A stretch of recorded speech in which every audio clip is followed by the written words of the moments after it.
Welcome to the Tone Lounge Podcast, the definitive music industry and gear podcast with Jonathan Gilmet and Frank Fleckenstein. Hello and welcome. Good morning to the Tone Lounge Podcast. We made it to episode number 10. It's amazing to find out that it has been 10 or 11 weeks that we're doing this now. Yep. And as you can see with me, as always, today, the Honorable Duke of Washington, Sir Jonathan Gilmet, who just got married this weekend. Congrats to that. Yep. And we don't have a guest today because this, as you might see from the title, is our NAMM Show focused episode. So for the first time in, 4 years or something, NAMM took place at the regular time slot of the year. So usually it always takes time around the end of January, which it did, like this past weekend and the 2 days before the weekend. And due to the pandemic and to other factors, it had been like changed around a lot in the past couple of years. But yeah, so what we are going to do is we are going to look at some of the news stream that came out of NAMM regarding new products, regarding some of the topics that came out of NAMM, and we are going to kind of look at it, react to it in a way. This is not a reaction video. please don't get this wrong.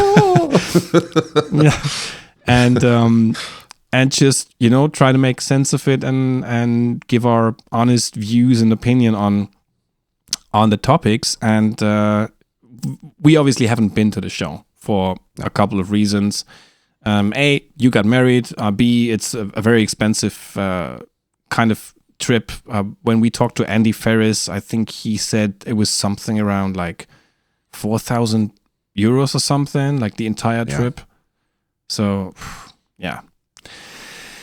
Difficult. So, let me share my screen with you and with everybody else. And can you see that? Yep. Okay.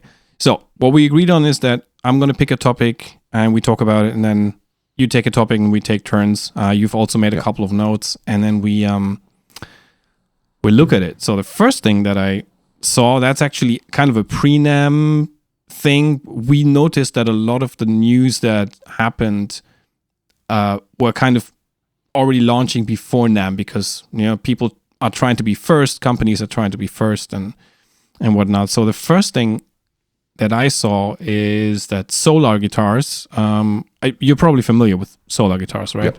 Yep. Yeah. So so they are expanding their European production, which I think is a great thing. Until now, I think, if I'm not mistaken, either their stuff was produced in Indonesia or in Korea. I'm not 100% sure. It might be Korea. And now they're moving towards expanding their European production, which I think is great. And it kind of there is a trend, a certain trend to kind of not fully go away from production overseas, but at least to take some part back and maybe have like more control and have a grip on maintaining the quality and all of these things. So Well, what do you think? Interesting. What do you think of solar guitars in general? Well, I'm more, I wouldn't say traditionalist. I'm just used to like the classic guitar models, but there's a part of me that's really interested in more like ergonomic, stylized type of guitars. And I find that Solar has that kind of look to it. It looks sleek, kind of like a fast car kind of thing, if you will. And it does. I would love to play one, but I haven't managed to actually get my hands on one. So I'm wondering about what does the neck feel like? What does the guitar sound like? What kind of vibe do you get from it? Is it just like a one-trick pony? It just does like the hard rock and metal thing? or is it a little more versatile? So that's what I would be interested in, because typically the guitars I have are more like, I guess you could say dad rock, if you will. But I used to be into like pointy guitars and more metal stuff. Played Schecter guitars for quite a while. So this has me really interested. But I know that when these guys started out, they were produced overseas. And since it looks like they're trying to bring it back to Europe and get it made over here, might be telling as to why they're doing this. Like they're doing this because they want to give more value, or at least perceived value, for Solar guitar. Like instead of thinking about it like just like kind of like those overseas made guitars, these now are made in Europe. They're wanting to change the branding around it. I think that's interesting because we need more instruments that are made where the like, let's say Ola is in Sweden. So we need more guitars that are made in the EU instead of just making them overseas, because there's already companies over there from China and other countries that are making their guitars there. So if you're from, let's say, Canada, why not make your guitars in Canada? Well, if you make them overseas, usually the cost is way lower. You're not the ones making them. You're just paying a company to make the guitars for you. So when you bring the guitars back to you, you have more control over the quality of the instrument. Yeah. Because my understanding is that a lot of like companies like Chapman, originally like Chapman were made in England, but then they started making them overseas. And Rob Chapman had to go overseas to check the quality control. And then they were sent back to him. He had to check it and approve. It seems like a more tedious way of making guitars. When they're made where you live, you can just step into the factory, check them out, and go back home. It doesn't cost you thousands of dollars to go overseas to check out the quality control on the products you want to sell. Yeah. So 100%. That's kind of my view on it. Yeah. Yeah. Same here. What I see here and there is people complaining about quality control issues with the instruments that they receive.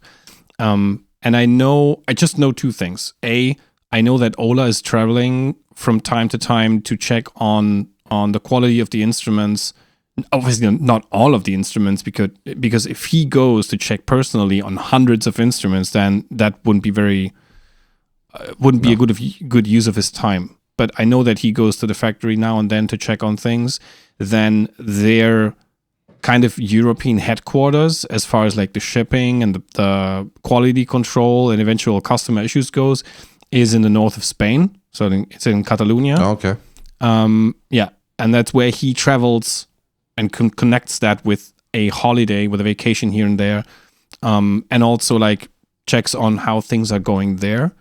And what I notice is that when you go to the Solar Guitars website and you check the different sections, the different product sections, there's always a section with B stock. So it seems like however many instruments they order, there's always a couple that need to, like, they kind of fall short, and they need to check on the issues, point the issues out, and then obviously sell them for a cheaper price.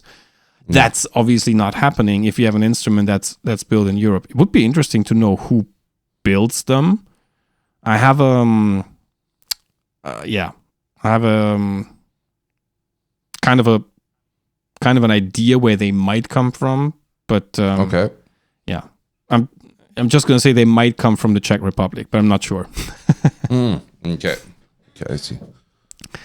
I'll guess we'll find out. It's your turn. What's the first point on your in your notes?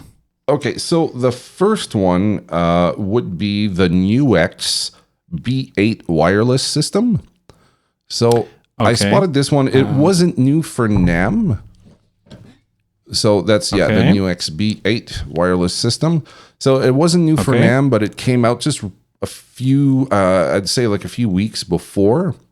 So basically, it's got a lot of really cool features in it. I haven't obviously tried it, but I might at some point. Basically, it's supposed to be an all-in-one solution. So you have your wireless system that's supposed to be connected to your pedal board. So this would be like first in the signal chain. Yeah. It can be like your typical wireless where you have like a really nice clean signal, but it also has an emulation of a guitar cable. If you're looking to take off some of the high end, it can do this. Oh, it also has okay. It has a boost that is built into it. So being first, if you want to boost into other pedals, it has a boost. I think it's 8 dB, but I'm not too certain about that. There's an XLR out. So let's say, I don't know, you're playing acoustic or bass, you can send it XLR out. It has obviously a tuner with different functions on it. It seems, from what I can see, it seems like a really well thought out design. Now, how it actually pans out when you're playing with it, I don't know yet, but I intend to contact them so I can give it a shot. So basically, it's like you have it first in the signal chain, you have all your other pedals, and the pedals come back into, I think, the effects loop of the B8. There is one. And then that connects wirelessly to your amplifier. Interesting. Yeah. Very interesting. So that's like okay, let me get that straight. So you're connected, your guitar is connected through a wireless sender. So there's a wireless sender going into that thing, or that's the part I don't know yet. My understanding is that you do have a wireless system that goes from the guitar to the pedal, but after that, then from the pedal to the amp? From the pedal to the amp, yeah. So I'm really interested in checking out more of the details on this, but especially like if you're doing a whole lot of live gigging and you need a wireless system, instead of having like the wireless system and then having a tuner and having a boost, it's like they put it all into one, so it's an all-in-one kind of solution. So yeah, that's something I mean, it's not something I would need for home studio, but it's still something that might be interesting, especially considering like I have a small space here and I have all these like really long ass cables that I'm always tripping over. So something like this, I'd be interested to see. And on top of that, sometimes I get a lot of interference, like a lot of RF interference, even with my stupid phone. If it's too near to the tube amp, sometimes I get like these weird, like glitchy sounds. So I'm wondering if this, because of the frequency range that it's in, the 2.4 gigahertz, I'm wondering if it could negate some of those interference. So yeah, I thought this was pretty interesting. Yeah.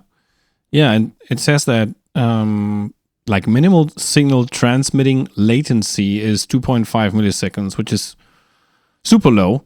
And says it has an operational range of up to 50 meters, which is fine, I guess, for the audience that this is tailored towards, because let's face it, if you need a longer range, you're gonna go for a pro high-end system, obviously. Yeah.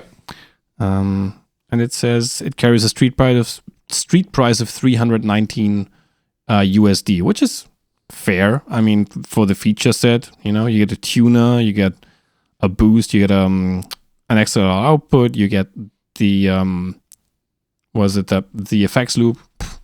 Yep. Sounds like a great deal to me. Yeah, and we might see that price come down eventually, because obviously it's a brand new product. Yeah. There's the marketing behind it and all that. But you tend to see with some of these companies like Joyo and UX, so on and so forth, sometimes the price is a little higher when it comes out, and eventually throughout the year you see the price go down as they sell more units. So yes, 319 might be a lot if you consider this more like a tuner, but it's not really a tuner. It's a wireless system. So if you look at everything you get for the price, I think it's a fairly priced unit. Yeah, I agree, 100%. Looks like looks very good. Here's something we can talk about, and I'd love your take on that. So there are a couple of new effects pedals coming out from Vox this year. NAMM 2024. These effects will bring your amp to the next level, which is a bold claim.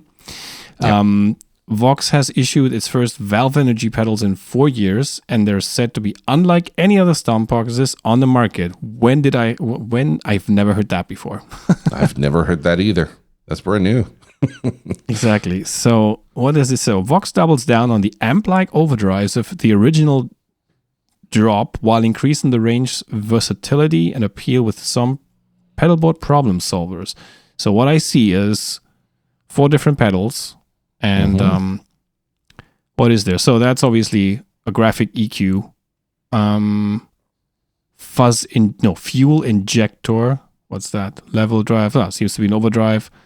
Power burst looks like a boost, and then smooth impact sounds like a compressor to me. So what is this? The fuel injector is a tube overdrive. Okay. And it has these nice funky graphics in here.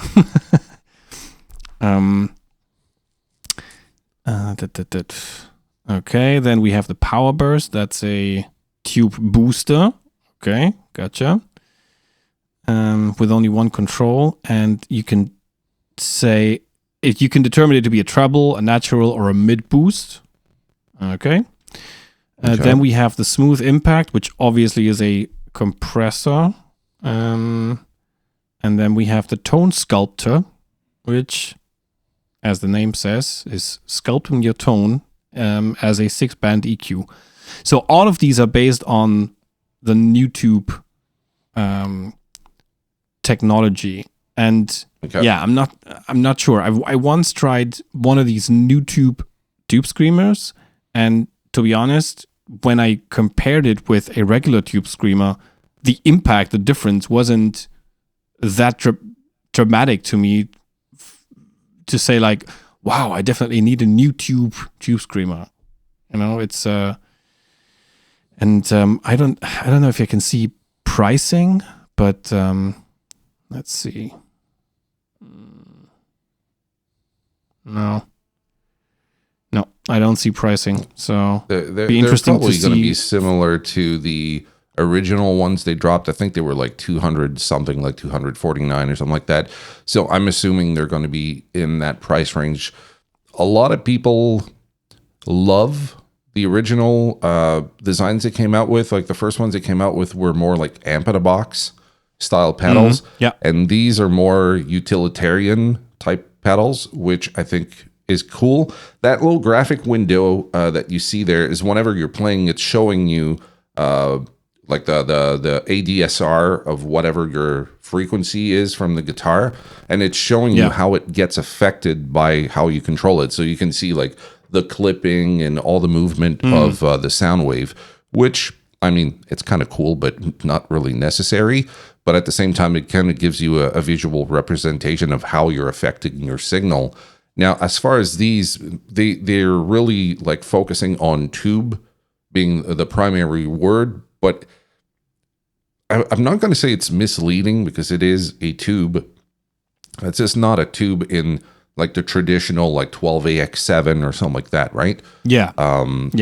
As far as that technology goes, I've spoken about it in the previous podcast. I think like one of maybe episode 3 or 4 or something like that.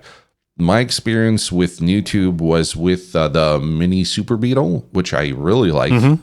But what ends up happening is that it sounds good on its own, but the moment that you take a pedal and put it through the amplifier, it kind of gets mushy. It's way less dynamic and doesn't respond the way you would like it to. So these pedals, I really don't know how they play with other pedals on a pedal board. I wish I could have tried like the original series. I tried to contact Vox because I do a lot of Vox content. And they were like, well, we don't have any online on hand, so you're going to have to reach out to a distributor in your country and see what they say. I never heard back from them. So I never got to try them. And whenever I see the price tag, I'm like, I'm not going to risk it. I'm just going to wait until I can actually like borrow one, try it out. I love Vox. I love Vox amps. The pedals seem cool, but how do they play out?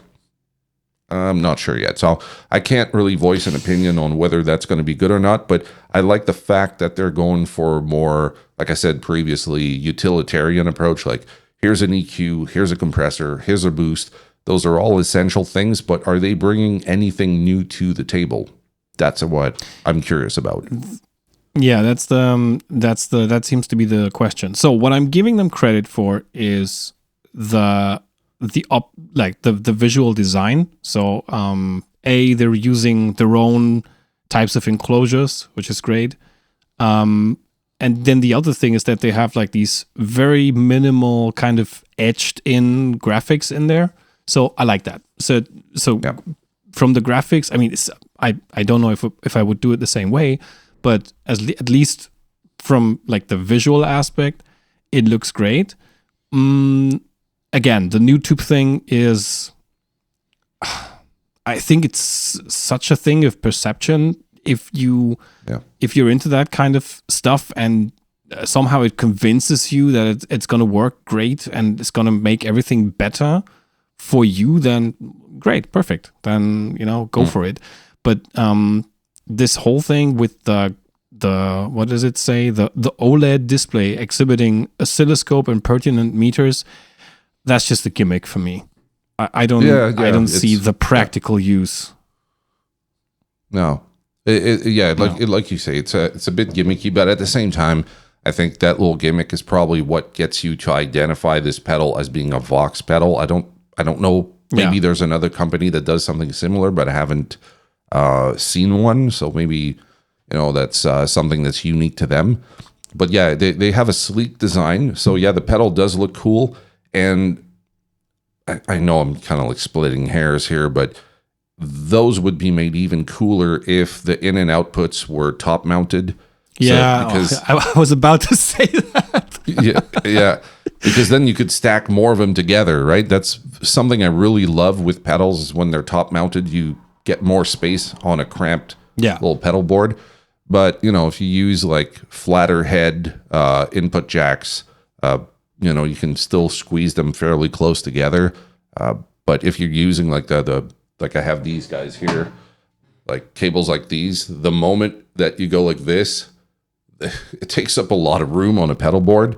So if you're putting them side by side, man, it's a bit of a pain in the ass. But I mean, I'm just like kind of splitting hairs here because otherwise I really haven't tested it out, but they look like cool pedals. And maybe at some point this year, I'm going to be able to try them out and actually voice an opinion on whether this is something cool from Vox or not. Yeah. Yeah.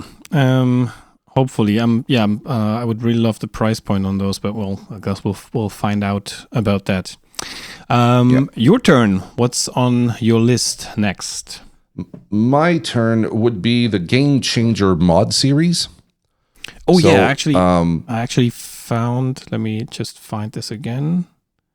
There we go. Those were the ones. Yeah. So that looks to me really interesting because it has. I don't know if you've ever seen those old synth where you have to actually plug your patch cable to different sections to get different types of oscillation and effects. Yeah, the modular synth, Yeah, exactly. Well, that's what that kind of reminds me of, which I find really interesting because then, I mean, it really opens up the floodgates on what you can actually do with the different modulations. There's only 3 of them, I think, currently. Yeah, reverb, delay, and chorus. So yeah, exactly. Yeah, that looks really interesting. Yeah. So I agree, and it also says in this article, if one thing can be said about the folks at Game Changer, is that they don't do normal, which they definitely don't. No. So you have to give them credit for the designs of the past couple of years. They have always been very unique, and that kind of uniqueness that set them apart was what made it interesting for people and attracted users of even different genres to adopt and buy them. And I think that looks like a really interesting concept. I have seen some videos where they demonstrate what you can do with it. One thing we have to say, though, obviously, this is nothing for the average user. This is something for the guy who likes to tweak, who likes to be like in complete control, and who even likes to come up with unconventional sounds. That's nothing for the guy who says, okay, I have a pedal board, I put 6 pedals on there, one of them is a chorus, one of them is a delay, and I'm going to tweak 2 or 3 knobs and I'm there. That's not for those people. No. And I think they know that as they're making the products, and that's probably what makes their success, is the idea that they know exactly who they're making the pedal for. They're not trying to please everybody. They're trying to get the person who thinks outside the box, the person that doesn't even know there's a fucking box. You know, those people who are like, they just put pedals together to go, hey, look, I don't even have to play my guitar. I just press this button here, I do this, and I'm playing the fucking pedals. That's who that's for. Now, my mind doesn't always work like that, but sometimes it does. Like sometimes I go outside a bit of the convention. Now, if you take like the weird aspect of like being able to plug into the different pedals and changing the oscillation and all this stuff, I'm sure you can still use it as a very conventional pedal.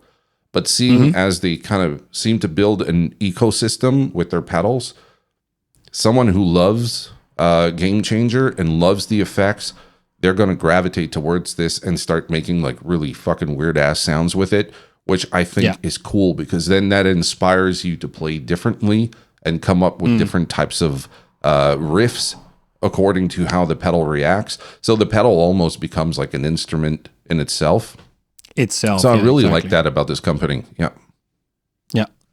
No, it's I'm looking forward to see what people come up with regarding that. That's going to be very interesting to see. And again, I don't know what the price point is. Those things won't be cheap. Stuff that Game Changer Audio does never is. But again, they're not making this for people who are buying pedals for $30 on Amazon. You know, so no. If you want like a Boss CE2, this is probably not the chorus you should be looking at. No, definitely not. Going on with this news stream, and since we were talking about Vox, I'd like to stay at Vox for a minute, because they also announced another edition of the Handwired series. Just gonna enter that. What is that? Oh, that's Guitar World. Okay. So our homage to the legendary 60s legacy, the new Vox AC Handwired series promises to be the ultimate recreation of the iconic guitar amps used by everyone from Brian May to the Beatles. The new collection is the result of a detailed study into vintage Vox AC30 and AC15 amps, with each entry aiming to deliver a sound that's as faithful to the original as possible, which leads us back to the Gibson topic of last week, where we were actually saying like, okay, but all the Handwired before that, you just guessed, you used some dices and were like, okay, that has to be the correct value, and now you're doing it for real. It kind of makes everything that was before that kind of like obsolete. Okay, kind of obsolete, exactly. Which is it's always the same with these topics. So now we figured it out. You know, we're doing Handwired amps for like 10, 15 years, but now we figured it out. Now we really, this is like, and we won't do another Handwired edition ever again. So,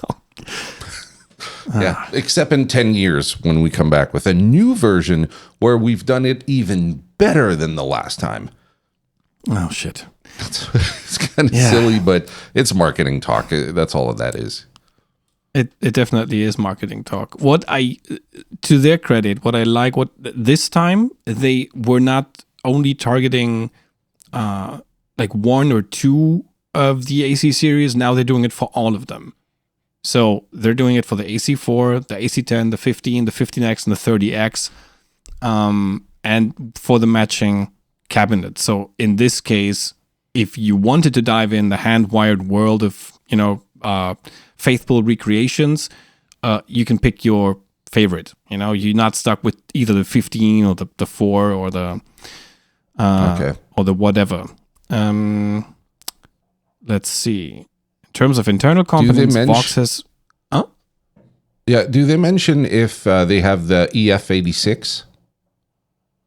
Yeah, I'm trying to find that out. So in terms of internal confidence, Vox has curated a faithful assembly of tubes, with each unit coming equipped with ECC 83, 12AX7, and EL 84. Okay, that's the usual stuff. Yeah. And then ECC 81 and 87, so the lesser output versions of those. And then the GZ 34, which is the rectifier tube. Yeah. Exactly. But I don't see anything about the EF86. So at all. That means that they're making this a bit different than the custom series. The custom series don't have a rectifier tube, so it's solid state. So this brings it closer to the original. Now, my first thought that comes to mind is that they've done this like almost every 10 years. They come out with a new series of hand-wired amplifiers. So I think it was in the early 2000s. Don't quote me on the year. I'm thinking like 2003, something like that. They had like was it the 50th anniversary? I think that's what that was. They came out with an edition, and apparently that amp is like the end-all be-all of the hand-wired that they came out with. Then they came out almost 10 years later with another, but those were made, instead of being made in Great Britain, they were made in China. So most of like the fawn look AC15s, AC30s, so on and so forth, they're hand-wired in China. Apparently they're really, really good. Super easy to service if there's any issue with the amps. Does it say if these are made in the UK or if they're made in China? Provenance I'm trying to find out. Yeah, I'm trying to find out where they're actually made, because it doesn't say that. Let's see. No, it doesn't. No, it doesn't say where this comes from. Okay. And that's the other thing too with them, is that they talk about faithful recreation. I think it mentions the speakers that they have in here. So are we talking Fane? Is it? That's they say. So it says like, for speaker Celestions are used throughout the entire range.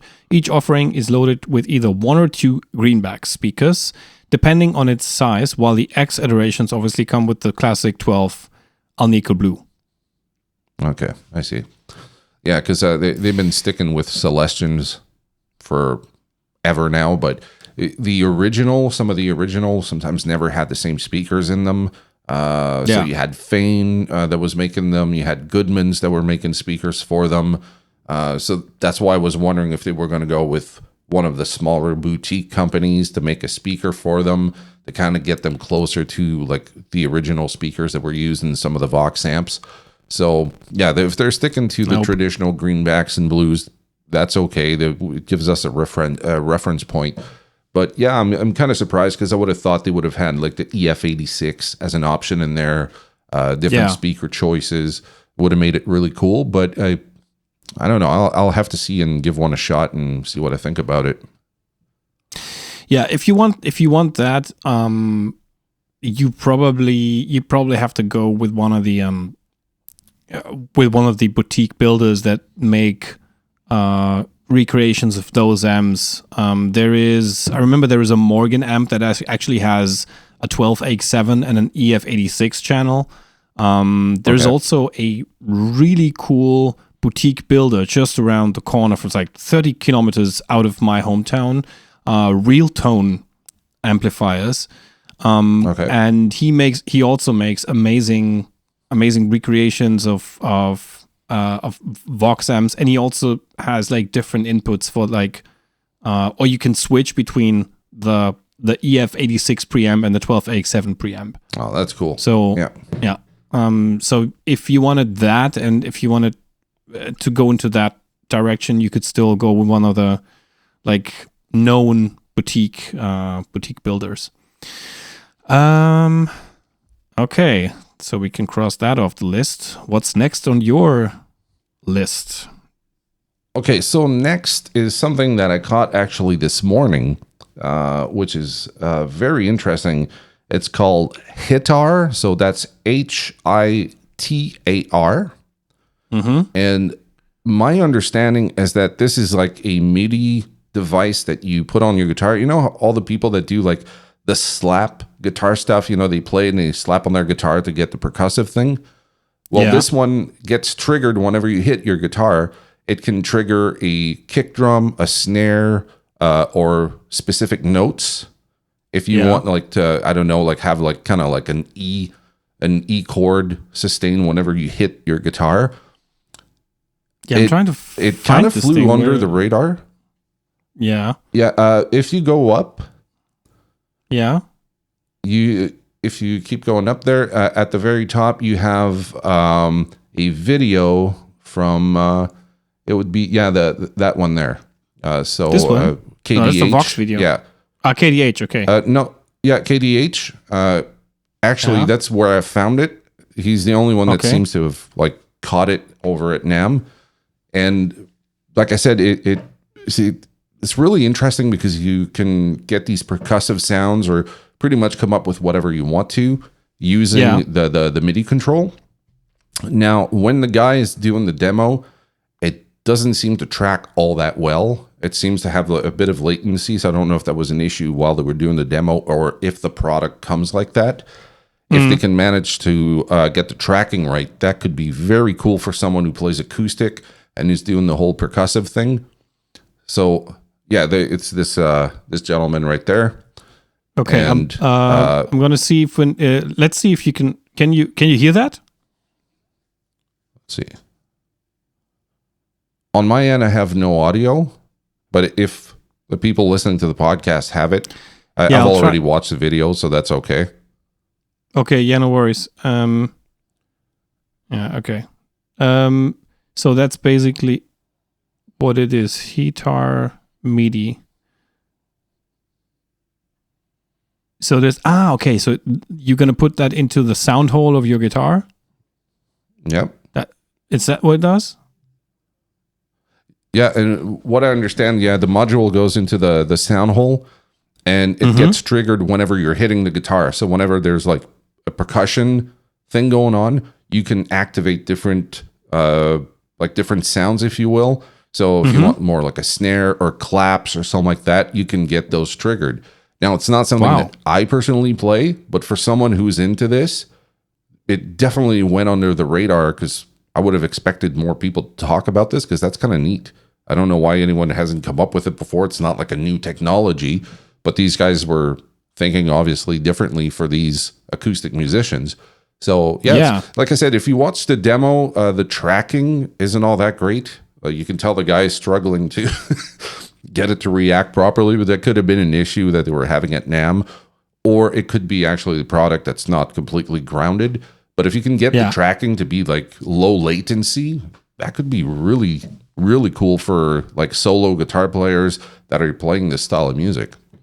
Yeah, it's definitely looks good. I'm trying to find. Yeah, that's something I really like about KDH, that he is like he doesn't just go to the big guys and big names, and he also goes to smaller guys. If he finds something interesting, he's still like kind of is always in search of that kind of stuff, and I really like that about him. Cool. Yeah, I actually I didn't see that, so that's yeah. Like it. Let's I don't think we need to talk about these Vox guitars. When we talked beforehand, like offline, about the built-in speaker Vox guitars, I think you mentioned like Vox came up with this questionable guitar. So yeah. It's supposed to be a travel guitar, but like they've done this back in the 1960s. They had this kind of weird ass guitar that had a built-in speaker. I think Fernandez had something like that too, like really ugly ass guitar with a speaker in it. I remember Paul Gilbert back in like, I think it was the 1990s. There was a photo shoot with him and one of those ugly ass guitars. And it's not anything really new, but they wanted to arcing back to the 1960s, but with like more modern needs out of a guitar like that. But I don't know. It's novelty is kind of the thing that I personally have like no interest for something like this. And I don't know who would. Maybe someone who just like plays for fun and likes to have a backing track and, you know, sit on their porch in front of a beautiful lake playing their little Vox travel guitar. But the demo I heard, the guy was playing it and it was out of tune and it sounded horrible. So I'm going to hold whatever opinion just to the fact that this is not something that I would be interested in.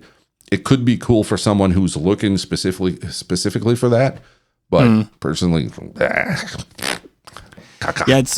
I guess the average street musician is probably better off with an acoustic guitar and not with one of those things. Yeah, and you get yourself one of those I forget the name of the company, but they make like this little guitar pedal that has all these drum loops in there. You're probably 100% better off with that than with something like this guitar. Yeah. I just want to touch base on this really quick. I want to go too deep into this, but while we were talking about like faithful recreations and doing things the way they were done in the early days, it seems like Vox is like claiming the biggest flag this year, you know, with the hand-wired series, and now they're also coming out with these apparently super faithful 60s Vox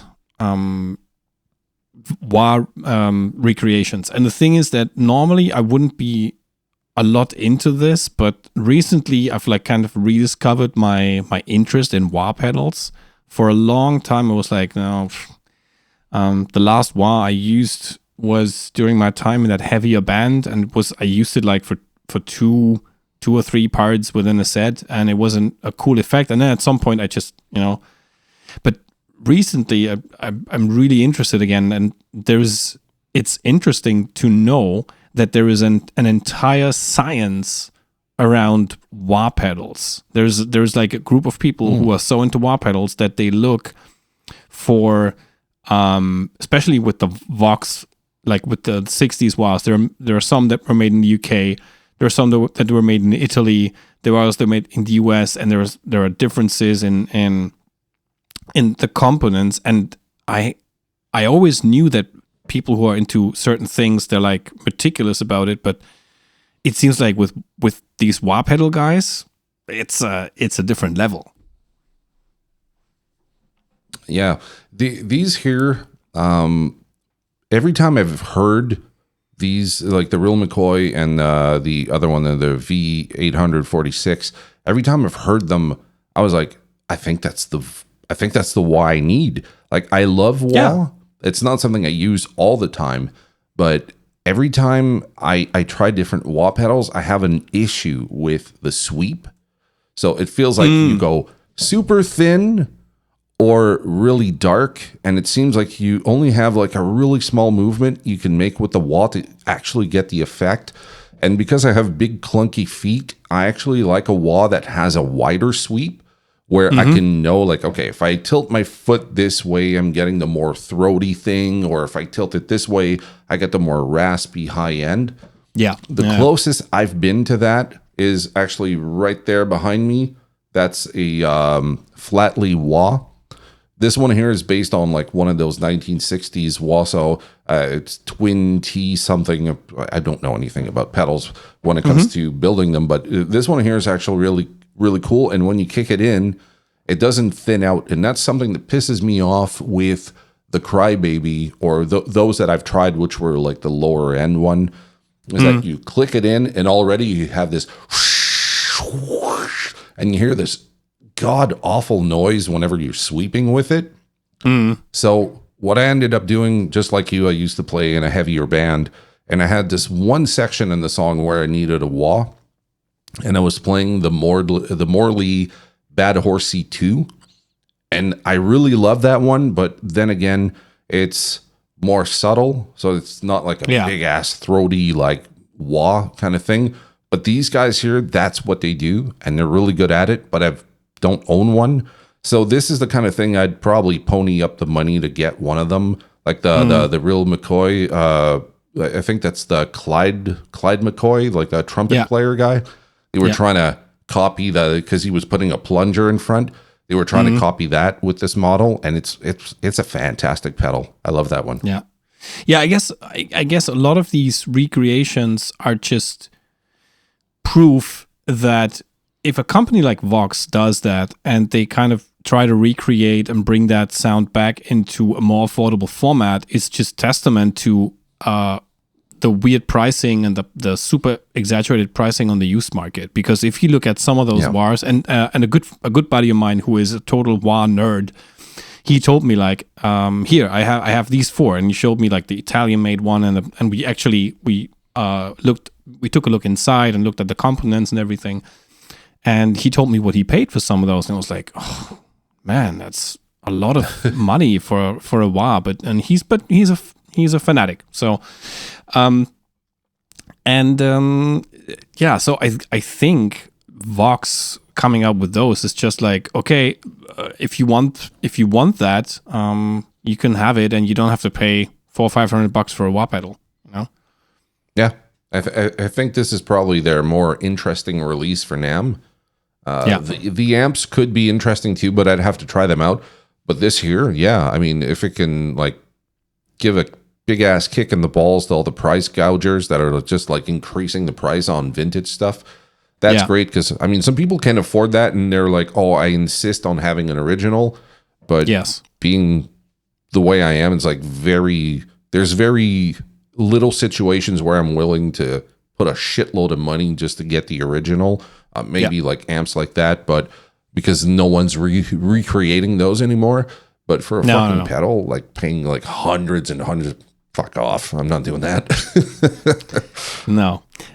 So no more Vox. I think I've covered everything about Vox. The article that I really wanted to talk about is this one, and I'm not sure if you have seen that, but Fender is actually coming out with their own. Yeah, coming out with their own loop switcher, and they call it the switchboard. And what's interesting is that it kind of brings some of the features that we know from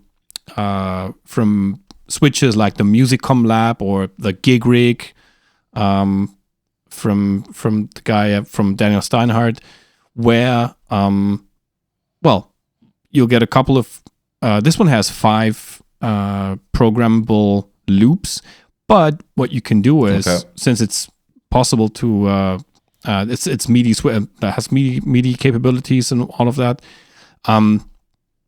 the cool thing you can do is you can switch them around. You can change the order on the inside, which is which is a nice thing for people who like to switch overdrive pedals in whatever direction. That's definitely a nice thing. According to this article, all the effects loops are true bypass, and they're stereo. So these are stereo jacks. Oh.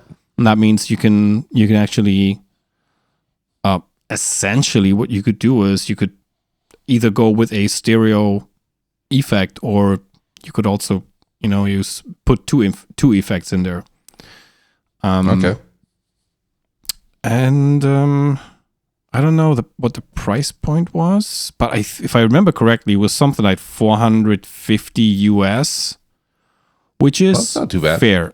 Yeah, which is fair. It looks like it's easy to operate, and it also seems that it's not that huge. It doesn't have such a big doesn't say anything about the dimensions though. Does it mention anything about buffers? So I'm trying to find buffers for input and output. Yeah, no, I'm trying to find that. So the switchboard offers similar functionality to things like the Gig Rigs, G3 Atom, or the Boss ES range. It features 5 stereo true bypass effects loops that you can toggle and rearrange into any order. Once a patch has been made, you can save it into a bank for instant recall. Yeah, that's what these things normally do. Like other high-end switches, there's MIDI support for sending control messages through a more complex digital rig. Yeah, makes sense.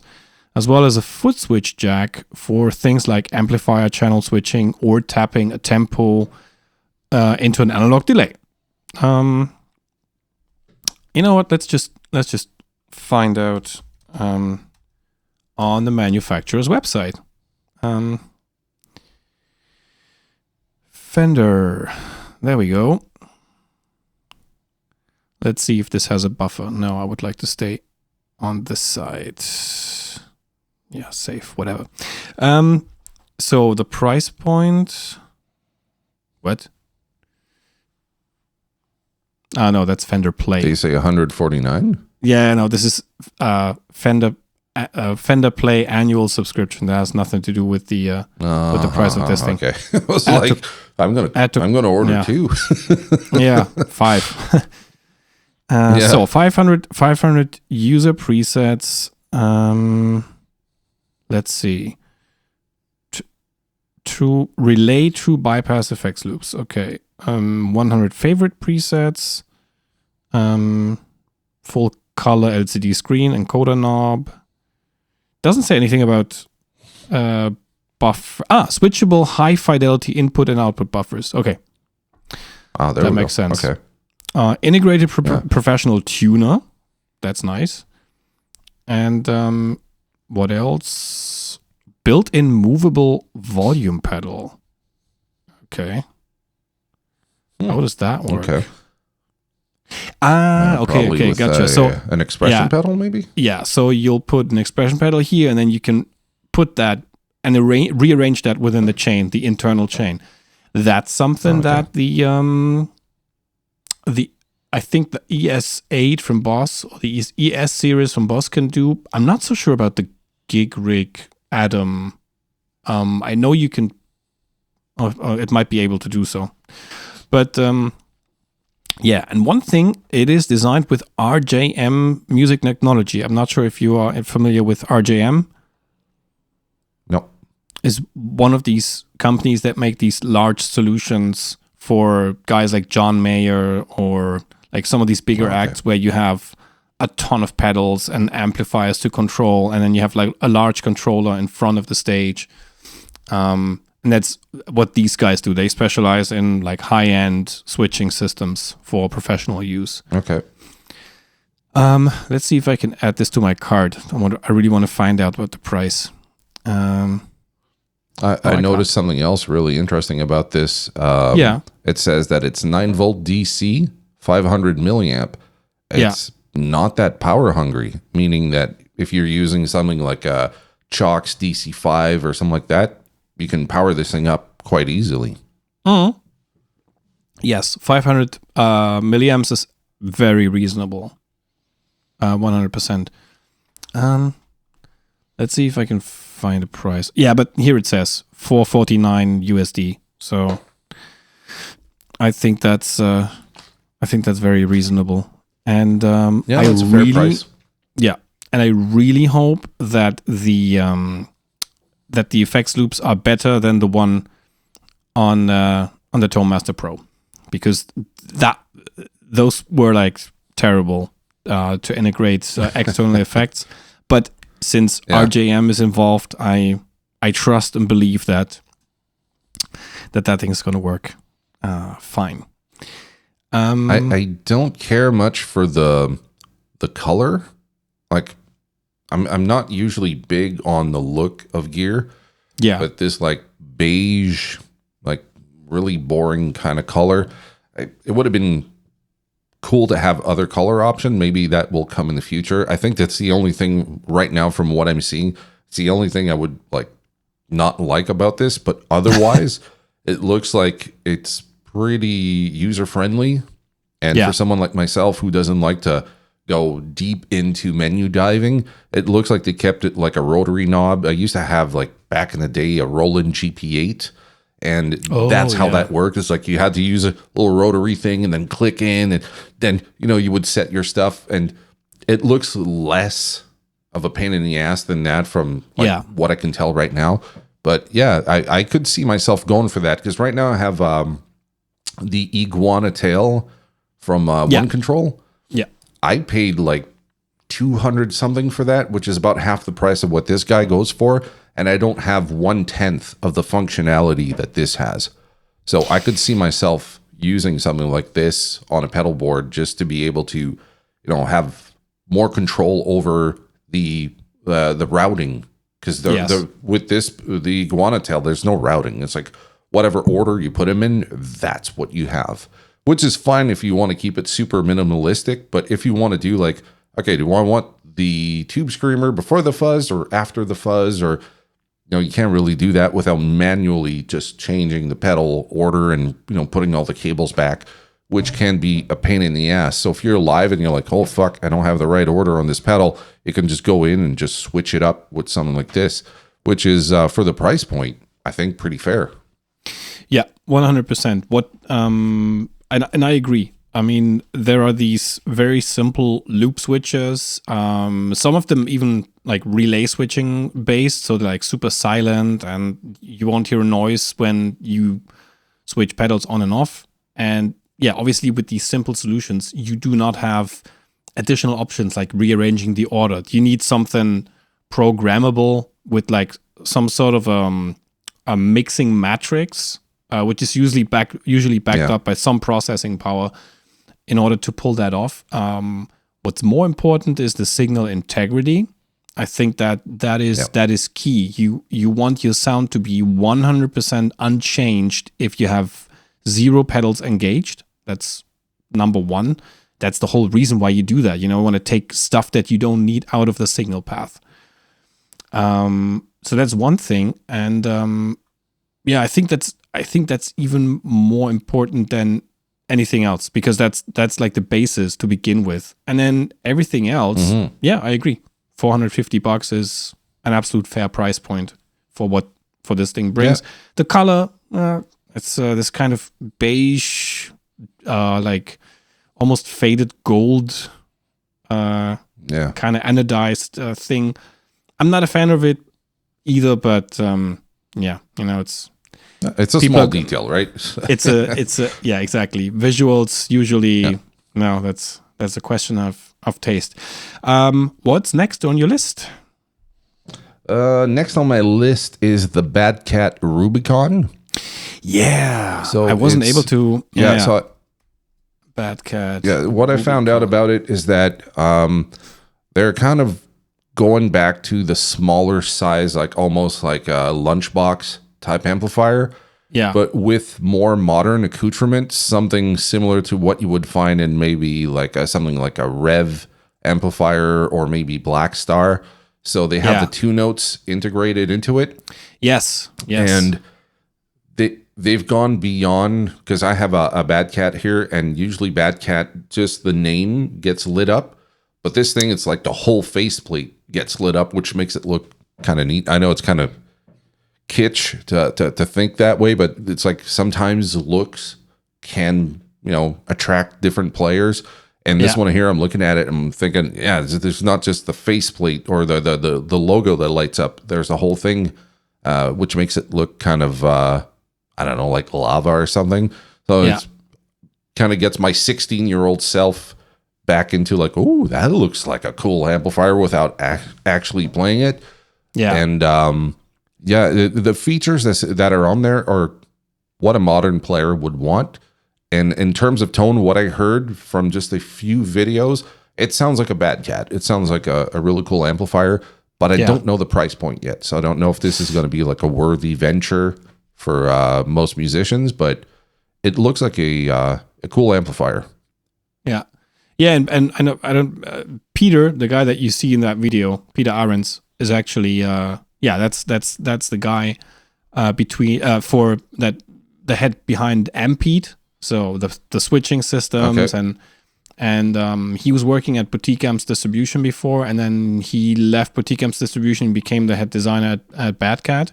And since then, the company has really like taken a turn into a more modern direction. So they kind of have revamped all the things that they did in the past. So like the stuff that was already popular, the popular Bad Cat amps, they have updated those. And then, they came out with the Lynx amplifier, which is like more focused towards the modern player. And it's getting even more modern, because what I really like about it, since I'm a huge fan, is that the 2 notes torpedo is in there. So you essentially get an amplifier plus a torpedo Captor X.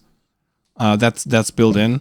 And I think this is, if you want to play tube amps, I think high headroom, low wattage with additional features is the future. It's what's gonna happen. And it seems to be a trend, from what I can tell, with the NAMM, was like smaller size, more geared towards modern player, which it's kind of funny because we talked about this a few episodes ago, where we said, seems like the companies are out of touch with what guitar players need. And then smack in the face, they come up with this. And then I'm like, well, I stand corrected. They were listening. We're kind of too eager to see a change. And they were waiting for NAMM to kind of drop it on everybody. Whether it's that or the Kemper player, stuff like that, they seem to be shrinking down, modernizing, giving more options that are useful, not only for the gigging musician, but also people that are playing at home, which makes sense, because if you buy something like this amplifier, it's very different than the Hotcat 30 that I have, which is like, this one here is a 2005, so there was none of those technologies available at the time. So you plug this fucking thing in, man, and it is loud. It's a loud 30 watts. And the only thing you can do is like get an attenuator, but that doesn't exactly sound the same. So this here, for a modern player, which is pretty much anyone alive right now, makes a lot of fucking sense. Because, I mean, if you don't have a cab, you live in an apartment, you want a tube amp, but you don't want to buy all this extra gear. Well, you got the XLR out, send it to your audio interface or whatever, and there you go. You can play a great sounding tube amp that has what you're looking for in terms of headroom and all the options and stuff. So I think Bad Cat is really trying to disassociate themselves from being just like a similar or almost a copy of a Matchless, which they kind of were at first. Yeah. And now they're trying to rethink their branding. And I think it's really smart of them to do that, because now they're going to have their own image. People are not going to be associating them and confusing them with Matchless. They're going to be like a different entity. Yeah. So, very smart marketing. Yeah, 100%. And I think this thing is going to sell really well, not only because I know that, Peter's a genius. The amps he made, they're killer. The switching systems that he made, that he created, they're absolutely killer. And wherever he was, whatever he was doing a great job. Obviously, he was repairing a lot of amps and modifying a lot of amps when he was living still here in Cologne. Now he lives out in California. But I know that this thing is gonna rip 100%. Oh yeah. I'm trying to find, because while we were talking about this, I remember that, and I don't know if you saw that, but Synergy released a similar amp. There it is. So this is, can you see that here? This is the Synergy, that's what it was called, Synergy Syn 20 IR. Let's see if I can get a better image of this. No, that's Reddit. I think I saw, well, okay, let's stick with this image then. Doesn't matter. So this essentially goes into like the same kind of direction. So Synergy was involved in the development of the Friedman IRX, obviously, where you have this like amazing Friedman preamps in there, but you also have the digital back end, which has a power amp and a cabinet simulation, and you can geek with that thing right away. Then obviously they were also involved in the 20-watt Astro from Soldano. So the same kind of technology applies there, where you can go completely cabless. Okay. And you have 6 different IR slots and all that kind of stuff. So, and something that has been in the making for quite some time is they wanted to apply that same kind of back end, but then combine that with the modules, the module system, the modular system that they are sporting. So essentially, this new amp, and they only had like a prototype, like a workable prototype at the NAMM Show, because apparently there's still a little bit of a way to go before they go full production. But essentially, you get a clean, like a high headroom, clean channel, kind of blackface as your first channel, and then with the slot, whatever slot you use is going to add another channel or another 2 channels on top of that. So imagine you have a 20-watt high headroom, but low power, and obviously like a very compact format. You have 6 IR slots, and you have MIDI capability, and then you can essentially use. And they have so many modules right now. They have everything from kind of tweed amp, Bassman, over to Vox, over to Morgan. They also have the Morgan version of a Vox. They have the, I think, 5150. They have the Mark II C Plus. They have the D. So there are so many modules. So essentially, this thing can be whatever amp you want it to be in that compact format. That's crazy. Yeah, it is absolutely crazy, and I'm so looking for. Let's see if we can find. Oh, yeah, there's an image of the back. So kind of similar to what the Astro 20 from Soldano has, where you have like, okay, you have the USB for connection to your computer to then work with the editor, and it's a simple, straightforward editor. There's everybody can work with that. Even people who are like complete computer idiots could work with it. You have headphone and balanced output, MIDI in, effects loop, and then obviously a small selection of speaker outs. Man, I'm so interested in checking this out. Oh yeah, for sure. Yeah, that's it's. I think where maybe we should do a podcast episode on where we think guitar gear is going to go in the future, like in the next 10 years or so. I think with our predictions and stuff, it would be kind of neat to see, like, if we think outside the box where companies are going, but we're starting to get a glimpse of that, right? So the whole 2 notes thing is starting to get integrated into more gear. So we're seeing it with amplifiers, which is smart because that means you still get to play a tube amp, but you get the benefits of IRs without having to carry around like something like the Captor X or something like that, right? It's already built in. And if you want to use your own IRs, you can load them right in there. It's a small portable solution, which is great for just about any scenario that you can think of, but also just fantastic for home players. Because how many people complain that, you know, they're using an amp and it's just too loud, and now they're going to have to downsize to a small practice amp. Well, this is essentially the size of a practice amp, but just like with all the superior technology you could think of. Yep. And I don't see this getting outdated too soon. You know, sometimes the problem with going with new technologies that something better comes out in 6 months, and now whatever you got, it gets depreciated in value.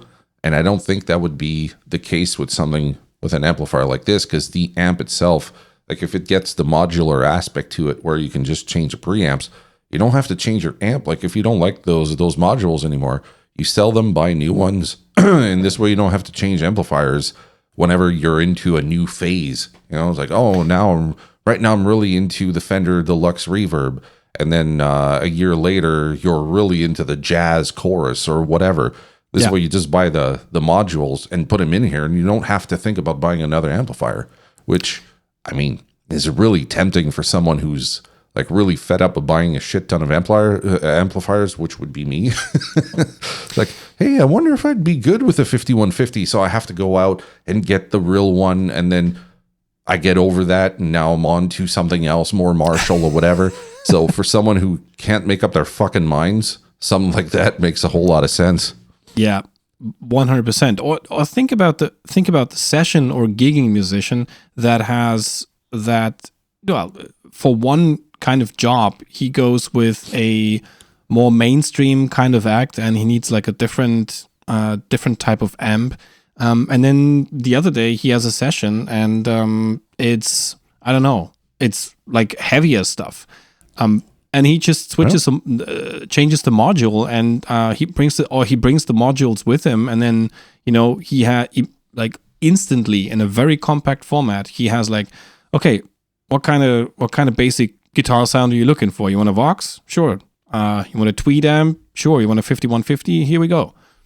So yeah, that's going to be interesting. Yeah, I'm going to bother these guys to send me one of those. That's like, just send one out for a review, man. I just want to see if it's cool. Yeah, exactly. Cool. So we got that. I'm not sure if it's your turn or mine. If it's okay, I'm just going to go with... It's... I have one that wasn't really spoken about too much. Okay. But my next one is from Two Notes. It's not a software, but rather an app. They came out with the Genome. Yes. Yeah. So now this one here I can actually speak about because I actually have it. So I played around with it. If you're a user of either the Wall of Sound or you have some of their hardware, you can get it for free.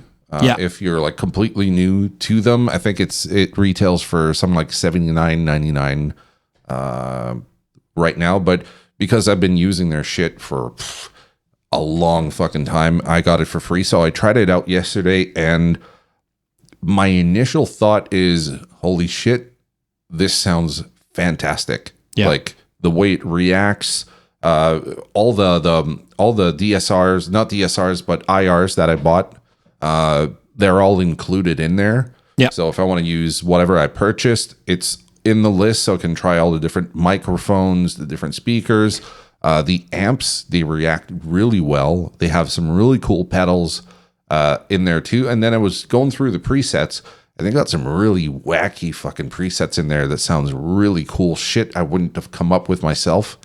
So yeah, I'm really impressed with this one. It's not like the typical gear that we talk about. Yeah.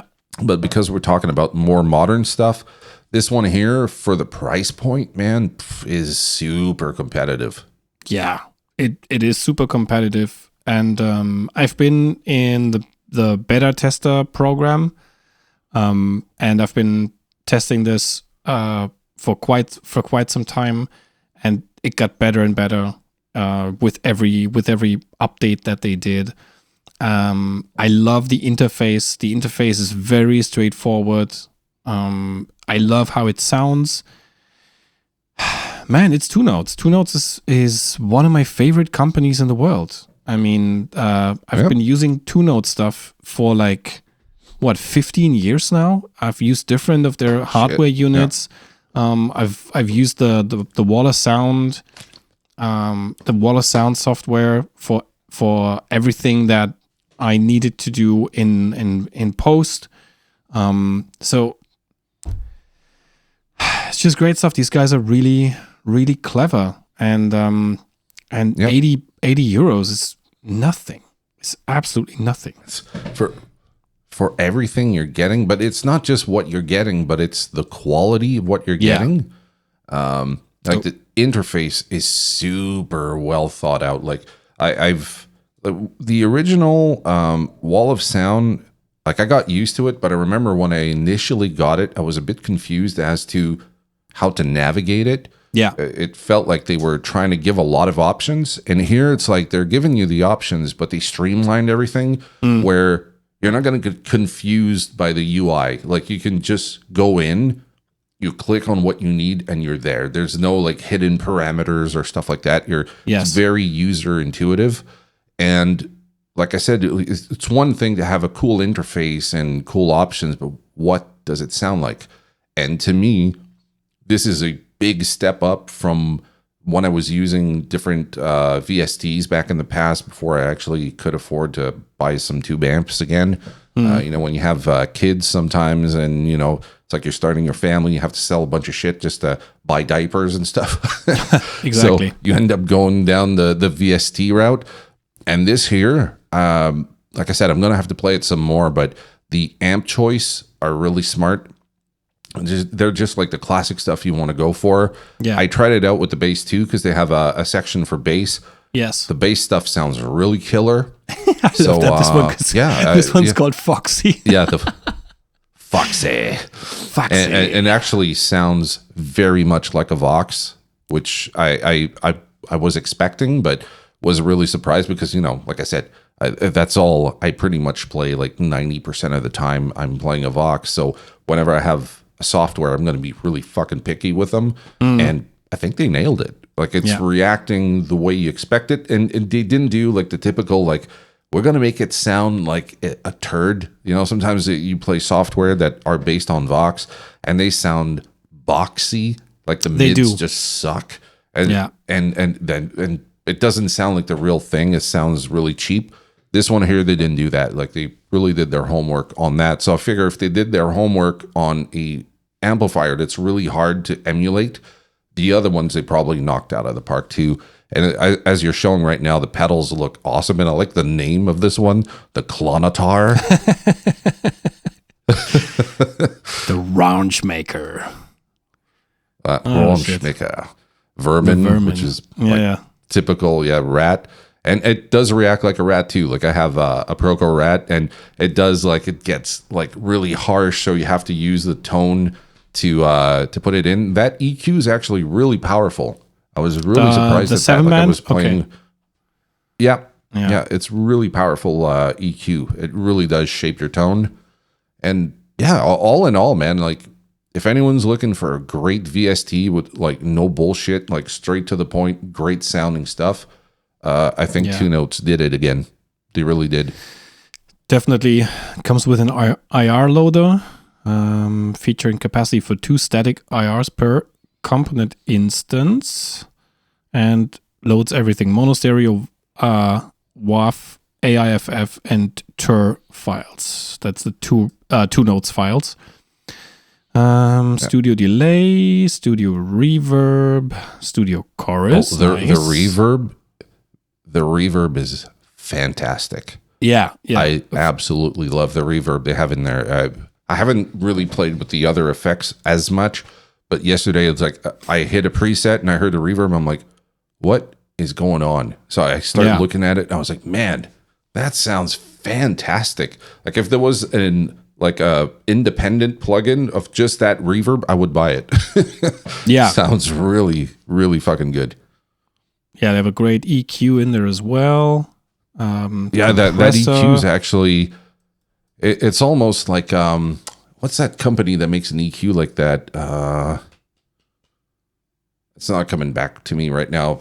Like I said, I have a really shitty memory, but there's a company that makes plugins and they make an EQ that's just like this. And I like the fact that as you're playing, you can see the waveform moving around. Yeah. So you can see if you have like too much exaggerated frequencies that you can scoop out.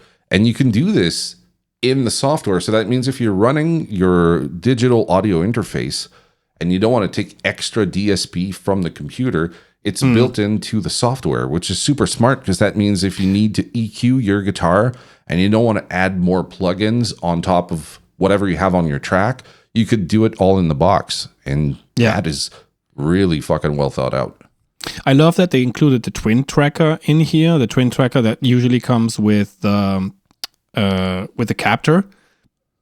Or with the Captor X in that case, because this way, if you just want to lay down a couple of guitar tracks, you don't want to double everything, like one on the left, one on the right. You just want to do it fast. The Twin Tracker is a really great tool, and I've even heard of people who use the Twin Tracker and left it there, because it sounded great and it sounded very natural in what it was doing. Exciter, the Wall of Sound post effects. Oh, that's the effects section from the Wall of Sound. Amazing that they included that. And then obviously, as far as cabinets go, it's difficult to compete with 2 notes, to be honest. The Fridge 9, I love that. It is a fridge. Yeah, exactly. A buddy of mine had a 9x10 MPEG. And whenever we played with their band, he would take that so that our bass player would need to take his backline. And this thing was just terrible to carry around because it's like an 80, 90 kilos, something like that. Terrible. Yeah, they're fucking heavy. If I can find the picture, I'll send it to you. Yeah. Back in the early 90s, I was playing a lot. Like I was a teenager, but I was playing weddings and stuff like that. And my father had a music store, and we had the big Ampeg cabinet. Mm-hmm. And at some point, like where my dad's music store was, and this is just like a blurb about like Ampeg here, it has nothing to do with NAMM, but just a fun little story. So my dad had a music store right in front of a pub. And this pub here was called Earthquake Annie's in Chilliwack. They used to have like the biggest acts going through there, like Jeff Healey, Bryan Adams, and all that stuff. Oh, wow. If they came through BC, they were going through there. So one afternoon, my dad's working, and this guy comes in and puts this amplifier on his counter. He goes, how much you give me for this amp? And my dad looked at it. My dad didn't know what the fuck it was. So my dad's like, I'll give you $200. The guy says, sold. So my dad buys the amp, puts it there, and apparently it had this issue where it kept blowing a fuse. So we later learned that it was a 1969 Ampeg SVT, and it belonged to the bass player from Jeff Healey. So if you don't know Jeff Healey, he was a Canadian guitar player that was blind and played his guitar on his lap. So he kind of played it upside down. For anyone that didn't know, just go look him up. He was a fucking fantastic musician. So that was a roadie for the band, and he was tired of having this fucking amp blow up on him. So he brought it to the store. My dad had it checked, and his tech ended up finding what the issue was. So we ended up with the amplifier at home. So we had the amp head, and we had one of those big fridge. And then one of my dad's buddy, George, he had one of those cabinets as well, but he was using it for guitar, and he hated the sound. So my dad bought it from him for next to nothing. So we had the Ampeg SVT with 2 of those 8 by 10 speakers in there. You wouldn't believe how fucking loud that was, dude. God. That was crazy. And we had a Rickenbacker bass. With it, I had a 65 Super Reverb. I had my Les Paul. My brother had a big-ass fucking Tama drum. And we were all teenagers. We were kind of like Hanson, if you will. Like I was the older brother playing guitar. My brother Bruce was like, I don't know, 12, 13, playing this fucking Tama Superstar, whatever it was. And my brother Jason with the big Rickenbacker bass and the Ampeg SVT in the back. Dude, it was fucking loud. It was ridiculous loud. Like you've never seen anyone yell at kids, turn it down. Amazing. So yeah, I'd rather have the plug-in version than the real thing, because the real thing is uncontrollable. That is stupid loud and stupid heavy too. Yeah, that's the thing. I think my heaviest experience with like these Ampeg fridges was I saw King's X live in 2000 at a festival nearby my hometown, and Dark Pinnick was playing an Ampeg SVT, and that fed into 2 8x10 cabinets. And then he also has, and that's like super weird, he was running a Roland Jazz Chorus 120 in parallel with some kind of distortion pedal, and that would then mix and blend together. So he would kind of get this slight distortion on the bass. and they were doing sound check, and I was like directly in front of the stage, and I thought I would fly away. It was like earth shattering. It was, and it's, thanks God I had ear protection, because that's like, after that concert, you're not gonna understand shit for weeks, most likely. No. Yeah, too loud. Yeah, definitely too loud. I have two Gibson related news that I'd like to share. One thing is, it was connected with NAMM because they announced it at NAMM, but it's not really. So they recently have opened a like the Gibson Garage in Nashville for some time. So it's like their own branded store and kind of Gibson experience, where you can go and you can obviously check all of their instruments, and obviously you can expect the instruments to be in top shape, and you'll get like the additional. And there's also some kind of museum connected to that, where you can see like some rare guitars and whatnot. And now they're actually opening the same thing over here in Europe, and it's going to be in London. So apparently on February 24th, they are going to. I love these ads, don't you? What the fuck's going on there? Like, I don't know. It's very weird. So Gibson has announced a grand opening date of February 24th for its new flagship store, the Gibson Garage in London. The brand opened the Gibson Garage in Nashville back in 2021, has chosen the UK capital as the home for its second location, not Japan, as many people thought it would be, since Fender opened a Fender store in there. The new store address is 6162 East Castle Street, London, UK, which is a short walk from the city's iconic Oxford Street. So it's super central. And then half a mile from the city's traditional music road, Denmark Street. I mean, that's definitely great. Gibson tells us that the 4,500 square feet space will offer a range of more than 300 electric and acoustic guitars, plus other amps and pedals, sourced from the full range of the Gibson brand's stable, including Epiphone, Kramer, Mesa Boogie, Maestro pedals, and of course the Gibson Custom Shop. As with the Nashville space, players will be able to spec their own Custom Shop Murphy Lab made-to-measure builds in-store, selecting the actual top material and specs of their choosing on the spot. Now, that's obviously not for everyone, but that's directed and addressed to people with a lot of, as you say always, disposable income. People going there and getting like the full treatment, as you would expect from, a store that makes tailored suits. You go there, you choose the material, and they measure every inch of your body to make it look perfect for you. And that's kind of the same thing that's going on here. You can go there and you get like the Gibson experience. And I think, especially with traditional brands, we are going to see more of these kind of flagship stores in the future. I mean, Fender did it. Now Gibson is doing that as well. And I think for a lot of these companies, not only direct sales, which Fender is doing already, but also these kind of like flagship stores where you can actually get in touch with the brand. I think that's we're going to see more of that in the future.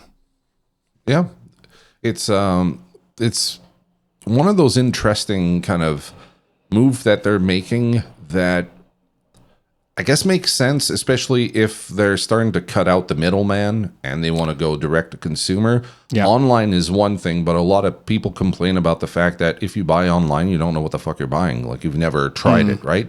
Yeah. So if you can say, I went to that music store, I gave it a shot, I like the guitar, but here's what I would like. I'm willing to spend a lot of money on a guitar. Yeah. Could you make this guitar with this neck profile and this pickup choice and stuff like that? So if you have the money, you're a diehard Gibson fan, you want that Les Paul, but with these specific things on there, and you're willing to pay for a custom-made guitar, right?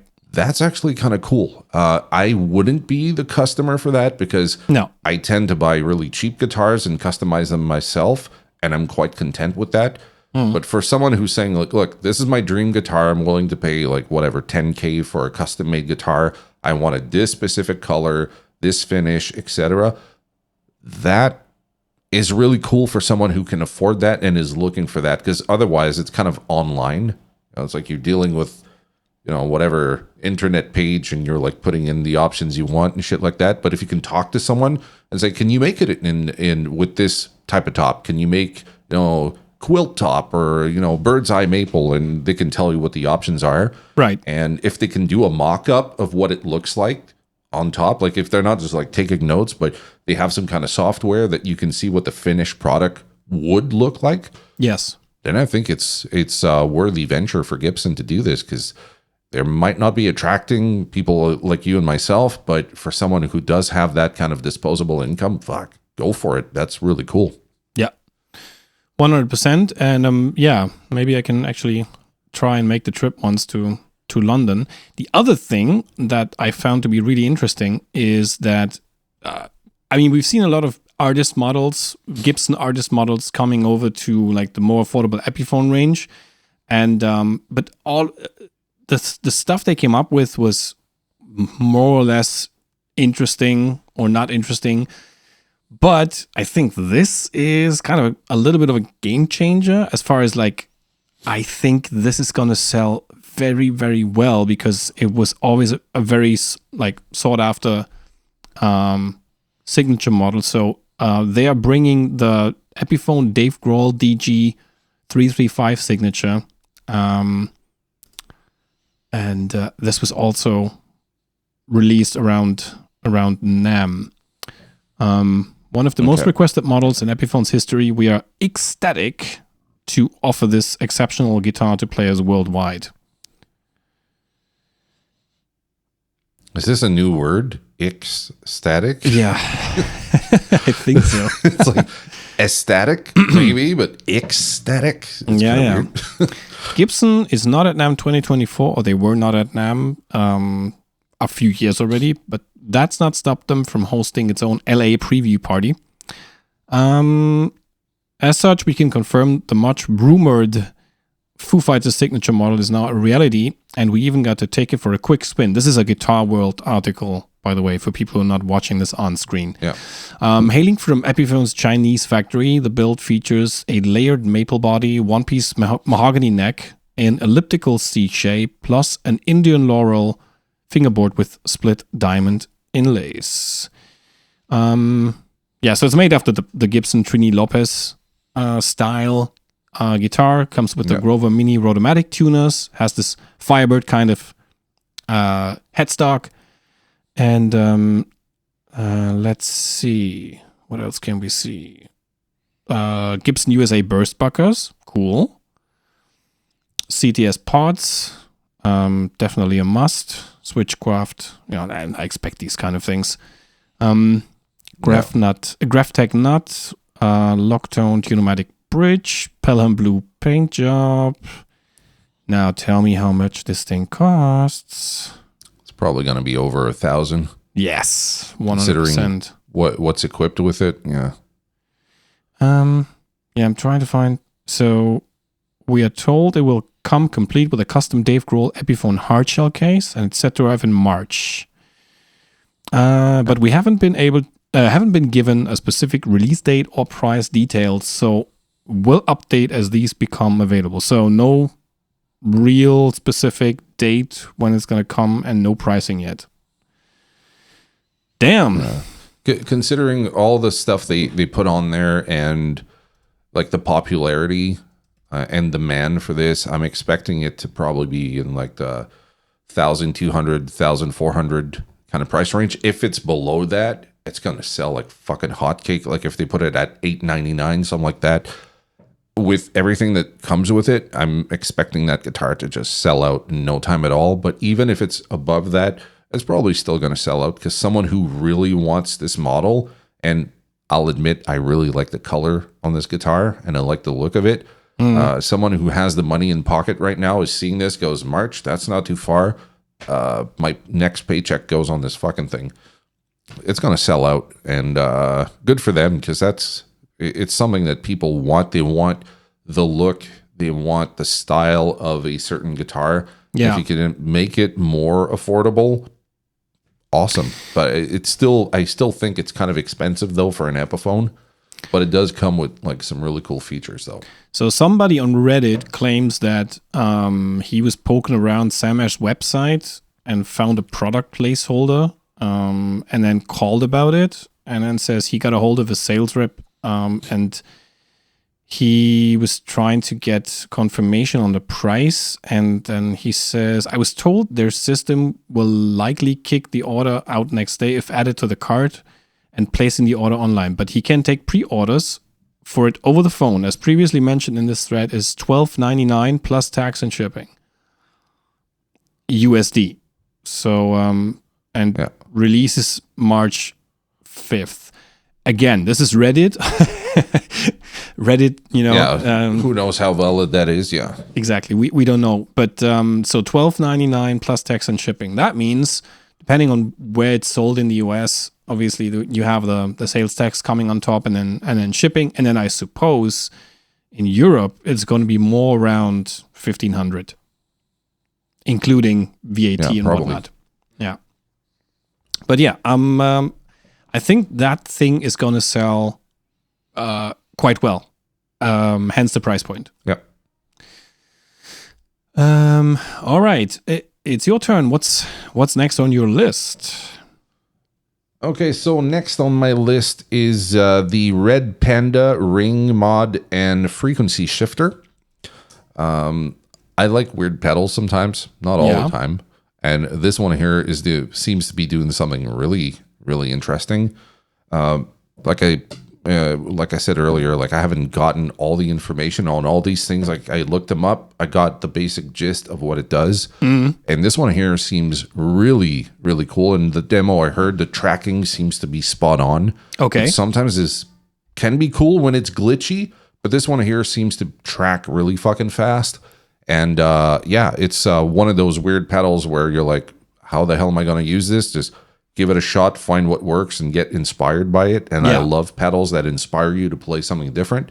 So for me, I'm starting to get into ring modulators. And when I saw this, I was like, ooh, that might be something I want to try out. Yeah, interesting. Yes.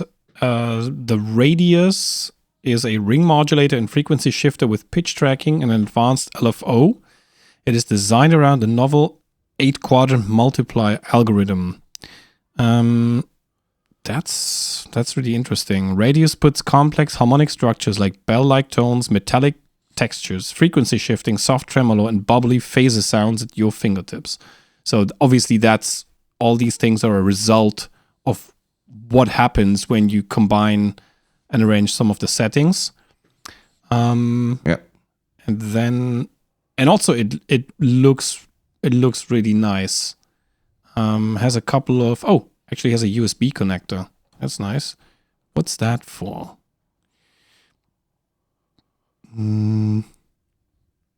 Okay, doesn't say.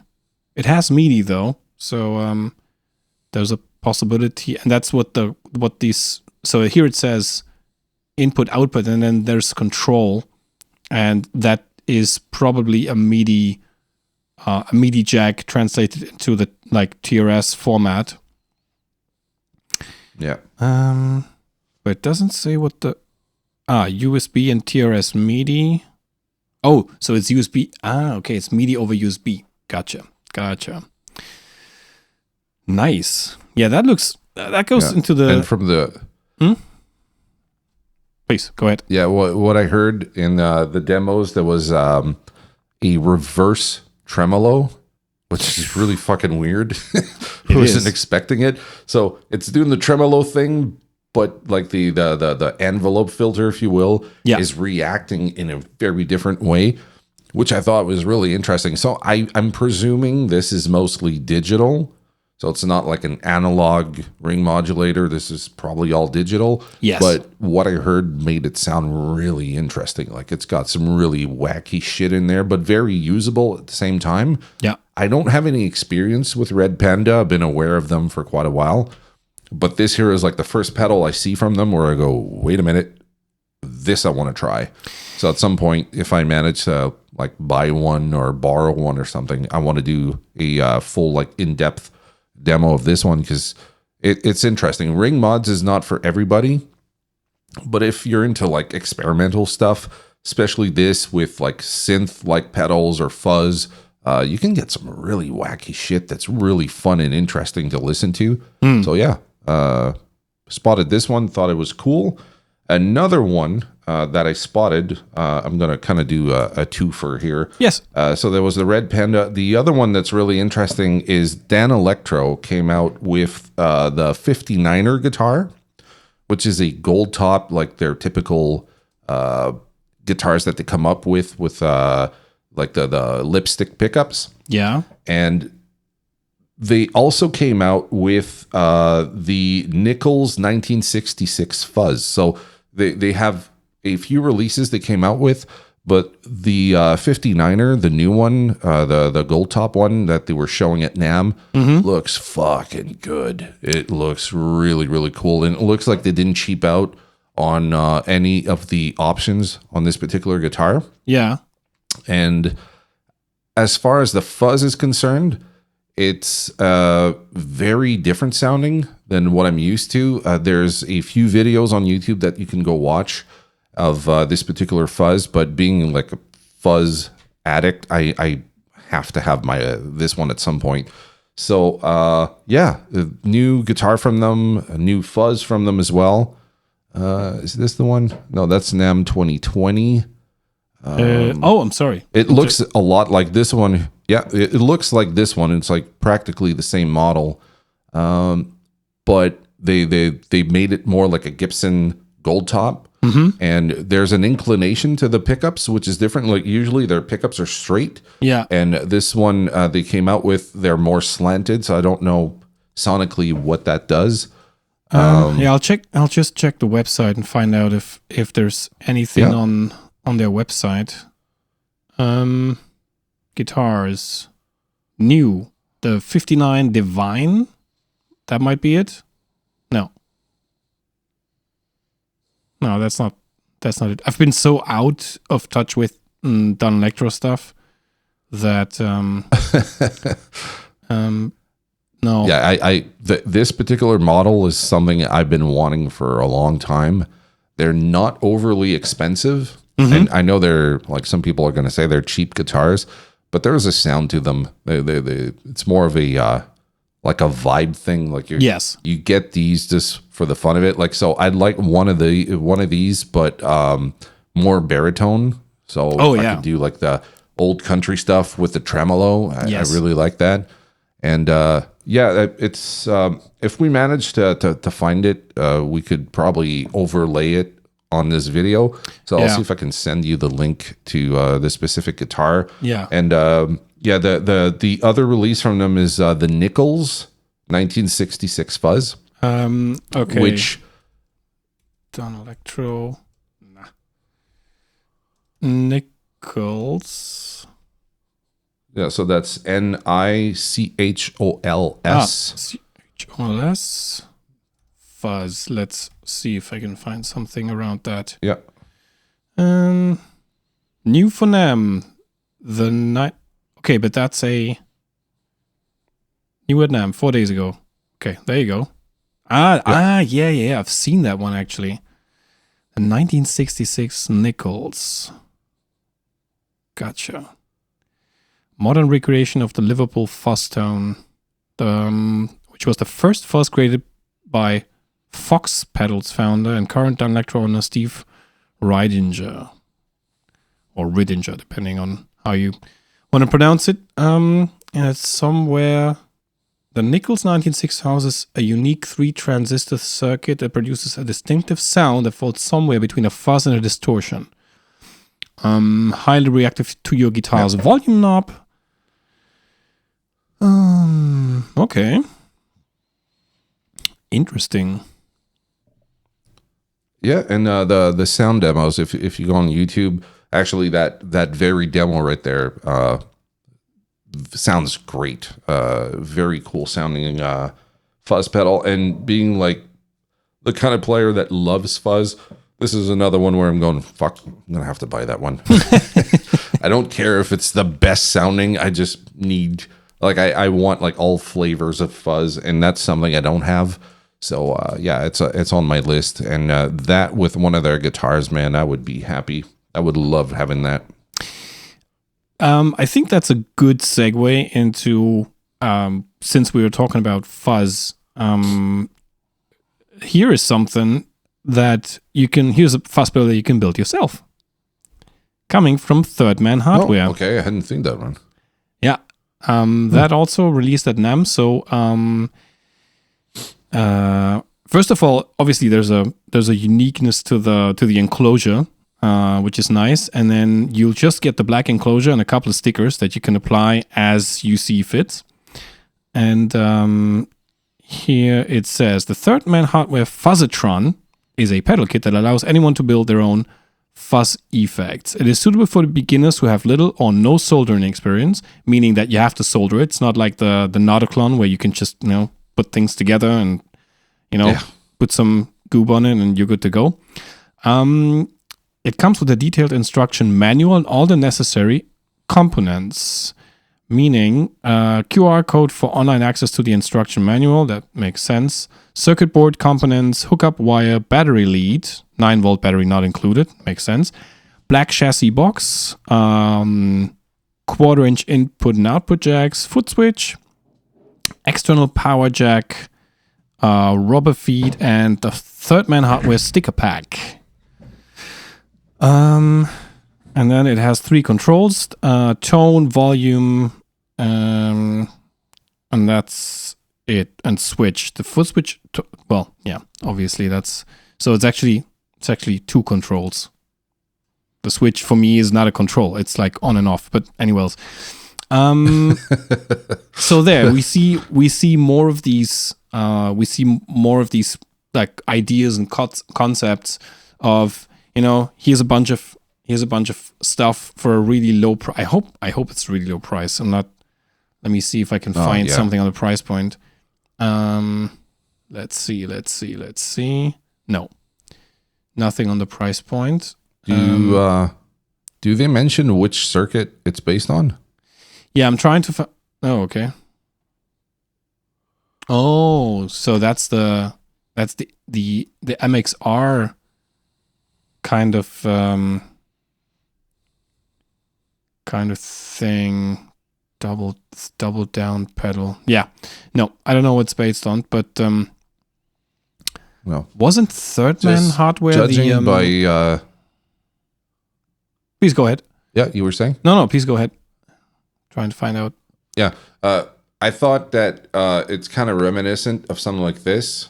So this one here, the Frederick Effects, is like a super fuzz. Yeah. They call this one the Super Unpleasant Companion. Yeah. Which is supposed to be like a little play on Shanae fuzz pedal. Yeah. So judging from like the triangular enclosure, I'm guessing they might be going for the super fuzz thing. Yeah. That's why I took that out, because I just wanted to give like a visual cue of what these pedals look like. They're kind of clunky and not very pedal board friendly, but if you're after that sound, they're very cool pedals and they have a really unique look to them.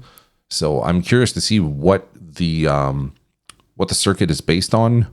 Yeah, the thing is the thing maybe is that someone more knowledgeable will know. But yeah, the thing is that so Third Man Hardware is this cooperation between MXR and Jack White from the White Stripes. Okay. So I suppose it's going to be based on let's say then this knob adjusts the tone of the fuzz effect from dark and swampy to bright and screeching. So it seems to have a pretty wide range of fuzz tones, and I mean, Jack White has to be something that sounds slightly broken. I would assume. Probably. I would assume. Yeah. And while we're talking about, I'm gonna do a 2-for-1 here as well. While we're talking about Jack White as well, we some time ago we actually talked about this relationship between him and Donner when we had Richard on the podcast, and apparently that's what they did for this year's NAMM. So Donner and Jack White's Third Man Hardware launched 3-in-1 analog multi-effects pedal, the Triple Thread, which is a distortion into a phaser into an echo. Okay. Let's see. White has originally teased that a collaboration with the brand was only on the way earlier this month on his Instagram page. The unit is set to arrive this year in 2 different variants. A limited edition yellow, exclusively available at Third Man's Reverb store, and a second variation in a standard black finish. Echo, phaser, and distortion. The classic phaser segment is upgraded from the Pearl Tremor pedal by Donner. Hosts extended mod controls. The analog voice echo originates from Donner's first ever pedal, the yellow fall delay, with warm analog tone and rich feedback. But I don't see what the distortion part is based on. Well, let's see. Whoa. The standard edition of the Triple Thread will be available for $99 USD. That's fierce. Mm-hmm. So it's kind of like the fly rig, similar in concept. Sort of, yeah. And yeah. But what kind of surprises me is I really thought, because of the association with Jack White, that they would go for like unique pedals instead of pedals they already have in their roster. Yeah. So seeing that they're kind of rehashing stuff that they had before, just putting them together and saying, hey, this is a collaboration. Is it? Like, what's unique about it? It's already like standalone pedals they have. They just put them in one enclosure. So I don't know. I thought they would have something a little more wacky, a little more unique because of the association with Jack White. Yeah. So I don't know. Yeah. Yeah, I also thought they would come up with something that's closer to what people kind of love about Jack White. But then again, he claims that he wants to make it affordable for people to, create a certain array of sounds, and maybe that's what he wants. And obviously Richard says, well, he's probably doing it for money. There's probably something in there for him. And since Donner is a Chinese company, this thing is probably very, very affordable to manufacture in certain numbers. And then, if it's sold directly through the reverb shop of Third Man Hardware, then there's no distributor, there's no, there's only one person who actually gets all the margin, and that's Jack White. So, well, we'll see. What else do you have on your list, sir? So on my list is the Blue Guitar Amp X. Oh yeah. So that looks killer. So I've seen a few videos already of the NAMM Show, and it looks like it's a all-in-one solution, and it does look really cool. Like I was looking at the interface, and that looks awesome. Yeah, since I know Thomas very well. I've been involved in the development of the Iridium Edition Amp 1, and I'm an Amp 1 user from the very first moment. I absolutely, I love the stuff that he does. And I mean, I think the Amp X, which was actually first presented like 2 years ago, the NAMM Show in 2022. Okay. And then, but then Thomas was testing it thoroughly because he's still playing live a lot, and he was handing it out to beta testers and a lot of people. And then apparently now he's 100% happy with the unit. He always found like little things that didn't work the way he wanted them to. And so, yeah, it's apparently now he's happy with what it is. And it says the Amp X is going to cost 1990 euros or dollars, which is, people might consider it expensive, but the stuff that's under the hood there is remarkable. It's absolutely remarkable. Yeah. It's a I think 100 or 150 watt power amp, and this thing is, believe me, this thing is loud as hell. I mean, the regular amp one is loud as hell. It's unbelievable how loud it is and how great it feels. The louder it gets. It's really great. You'll get boost and drive pedals in there. You'll get all kinds of like delays and modulation effects and whatnot. And here's the other thing that Thomas is planning to do, or I think he already established the framework for it. So if he's going to work with companies who make effects pedals to make blueprints, like digital blueprints of those pedals. He calls them blueprints, hence hence the company name. And then they are going to be integrated into that ecosystem for people to purchase. And then the companies participate in the sale.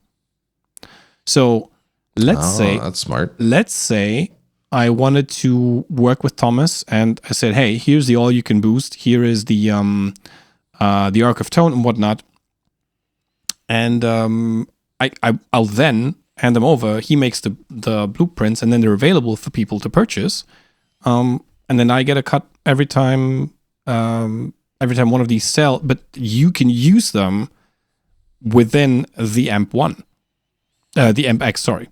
So that's really, really nice. I'm really looking forward to I really hope that now it's really coming out. It definitely was. That's definitely going to be a game changer for sure. I think. Yeah, there are already a couple of dealers who have this thing open for pre-order. So certainly looking forward to that. The video I saw with him, he was saying that there's a few things that he still wants to tweak with some of the effects. Mm-hmm.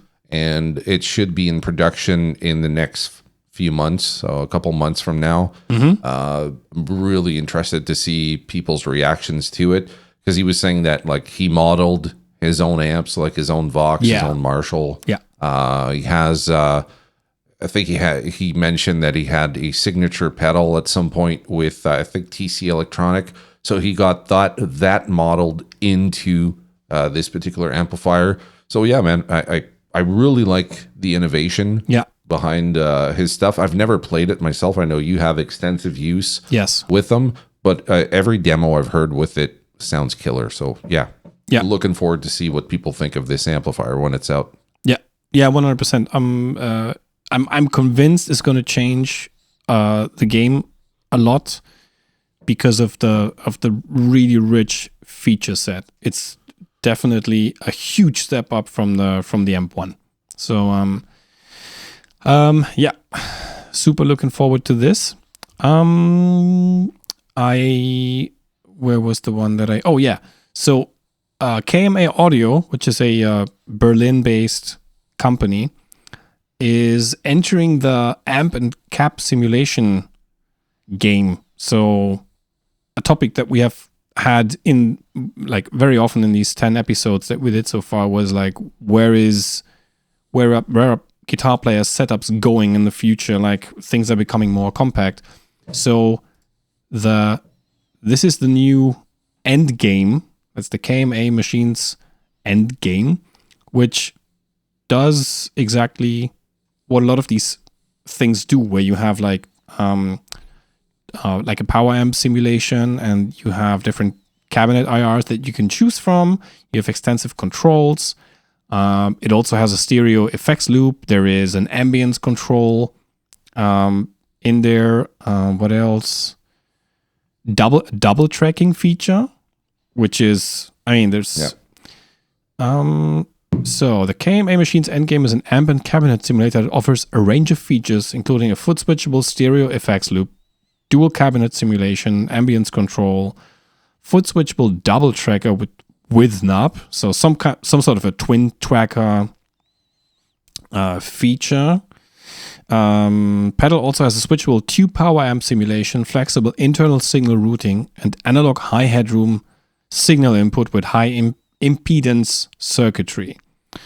Obviously the usual stuff like the stereo XLR direct outputs with ground lift, USB-C to load impulse responses, 32-bit internal processing, which is more than enough. The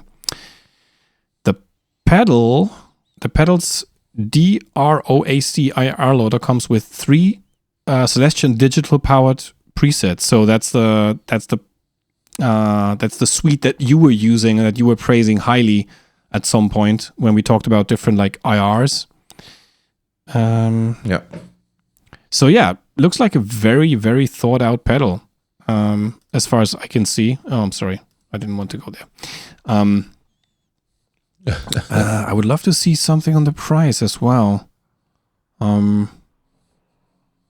But there is nothing on the price yet. Yeah, it's probably too new. And it's funny that you mentioned this one because it's actually the first one on my list. So I was going to be talking about this one. Yeah. So it's cool that we both spotted it. But yeah, and I think the name is kind of clever too because Endgame, it's like it's the last one on your in your signal chain. So you have all your pedals, and this is the very last one. And it's not just a one-trick pony. It's got a lot of very cool features to it. Yes. So as we were talking about, how we're moving forward with, like preamp pedals and going digital and stuff like this. Yeah. This is really well thought out. Yeah, it is. I really like the feature set, and I'm just curious to see how it plays out once people start to do demos of it. Yeah. But obviously, it's not a pedal that has a sound. It's not like a phaser or distortion. No. But still, like user experience is going to be super important with this one. But especially it said $399, right, for the price? Yeah, so $399, and that's super reasonable. I mean it is competitive if you look at what Universal Audio is doing and all these other companies that come out with all these different kind of solutions for the pedal board. And I know that because I've seen it in one of the articles that they were planning it for a very long time. So maybe along the way, they saw, okay, this company is coming out with that kind of feature, or the other company just introduced this kind of. So I guess in that time they were able to react and adapt to a lot of things that were happening in that kind of niche, like product category, and then finally, after I think 2 years or something that they were developing this, came out with something that's covering a lot of ground. Yep. Smart design. Yeah. Really interested in that one. Yeah. 100%. Cool. Yeah. Oh, it's nice to see that it was on your list as well. Yeah. Anything else on your list? One more. Yes. This one here wasn't something that I saw at NAMM, but I saw it on the Toman YouTube channel. Yes. It's the Palmer Supreme Soaker. Yes. I actually. So it's basically an. I also have an you have article. It on your list too? Yeah. Let me just find the article. There it is. The Supreme Loader. Soaker. Sorry. But loader because load box, attenuator, speaker, simulator. So this one here is said to be analog. Mm-hmm. So I don't know if it's 100% analog or mostly analog with some digital options. Yes. But this, again, is something that's interesting, kind of in the same vein as like Two Notes and other companies that do stuff like this. Mm-hmm. But they're offering a more analog approach to it. So I don't know if it's going to be like EQ curves that are simulating speakers or something like that. But yeah, it's an interesting take because I mean, when you consider it, Palmer is actually one of the original, Yes. speaker simulator companies. Yes. So it's kind of fun to see them come back into this game and be competitive again. So do you know a little bit more about this? Because I don't have a whole lot of details on it. So Also, I'm not sure. I'm not sure if that's. Let me see. So just looking at the controls, just from the image, I would assume it's more tailored towards people who kind of like the appeal of the aux box from Universal Audio, but they don't want to spend. I don't know what this thing's like over $1,000, right? I'm not sure. Probably. But they want the kind of same sort of feeling with it, where you just put it on top of your amp, you connect it, and then you have a few controls to fiddle around with. But you don't want to go too much into depth. But from what I see, you're right. It seems to be something like an EQ curve that simulates certain speaker types. This is in a German article that I found, so I'm trying to translate that in real time. The Supreme Soaker combines a load box and an attenuator, and is suitable for tube amps with up to 150 watt power output, which is a lot. It definitely also works as an analog speaker simulation with 5 precise tuned speaker presets. What else? Yeah, so you can reduce the actual output that comes out after, so the attenuation output in 6-7 steps. Then it also comes with a microphone input on the front. Oh, okay. So there's a microphone input that you can use to mix the the mic'd up sound with the direct sound of the soaker. That's interesting. Oh, okay.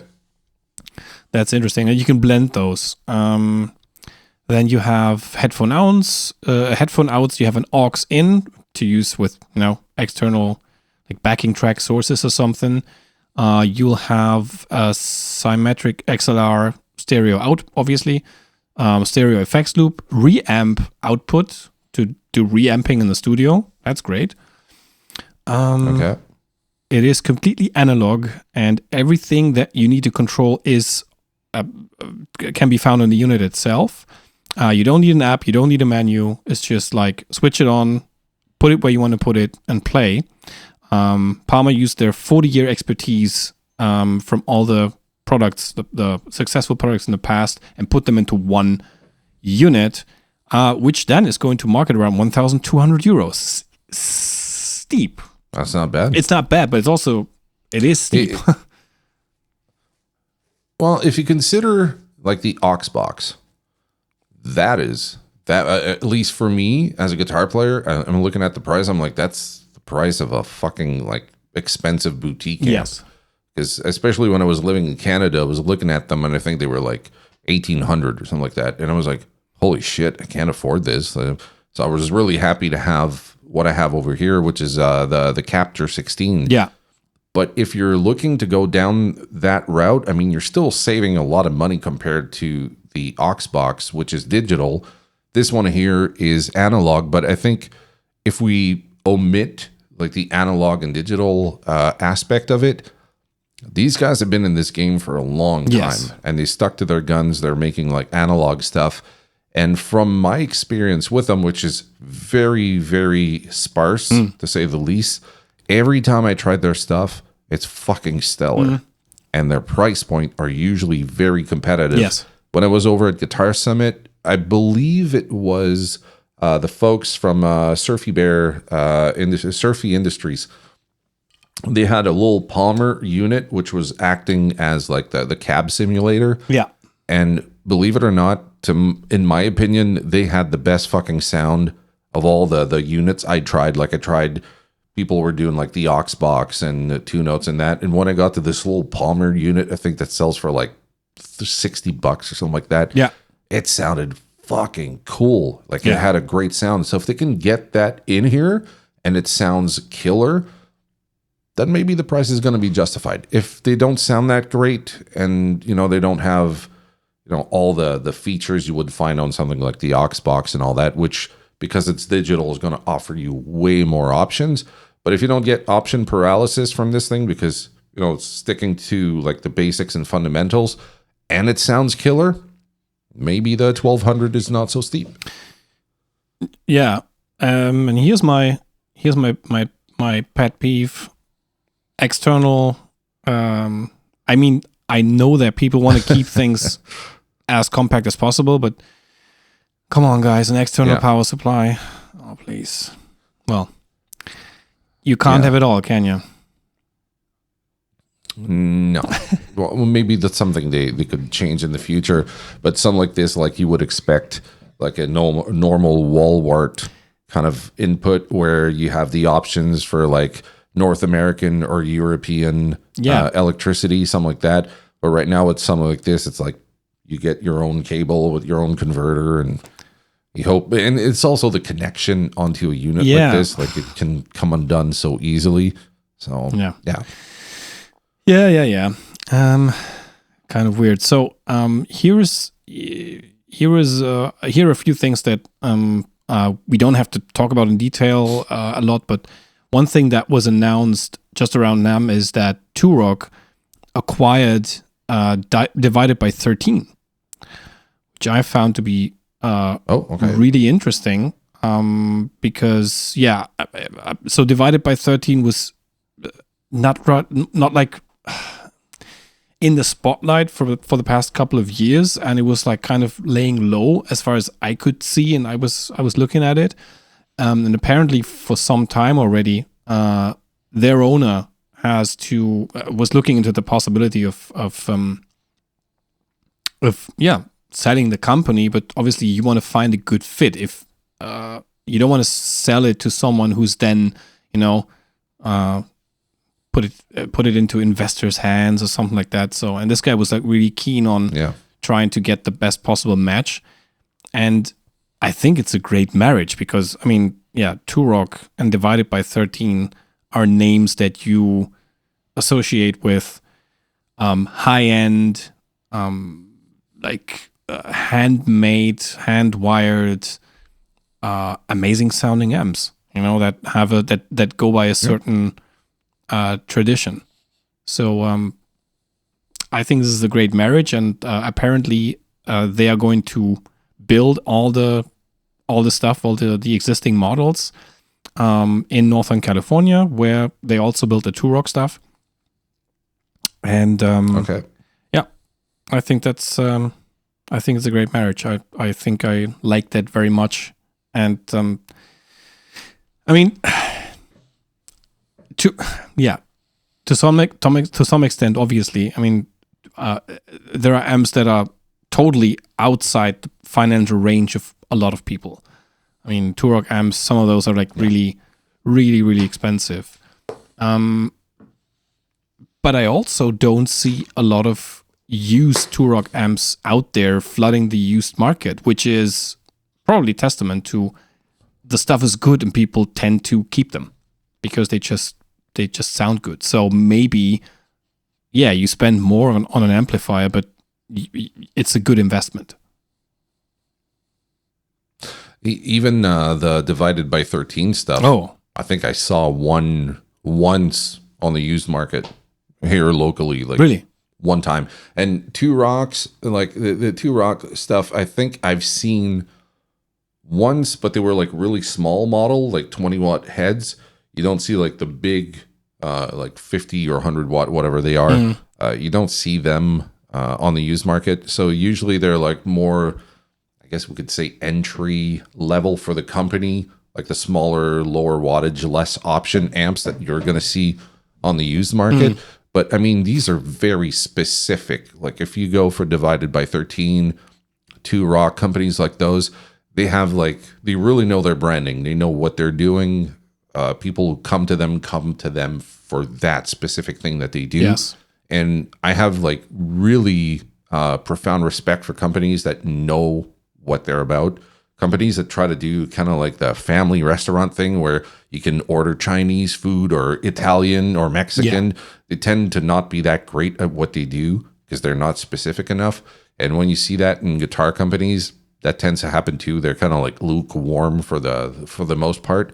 So these guys here, if they can honor the tradition of what Divided by 13 has been, and they keep going down that route, and the end user doesn't see a drastic change in the voicing of the amp or the quality and build quality, then it's perfect fit because that's what you want, right? You want that company to keep going, without having any bumps in the road in terms of production or quality or stuff like that. So yeah, I think that makes sense to get like a top-notch company like Turok to buy a top-notch company like Divided by 13. Yeah, 100%.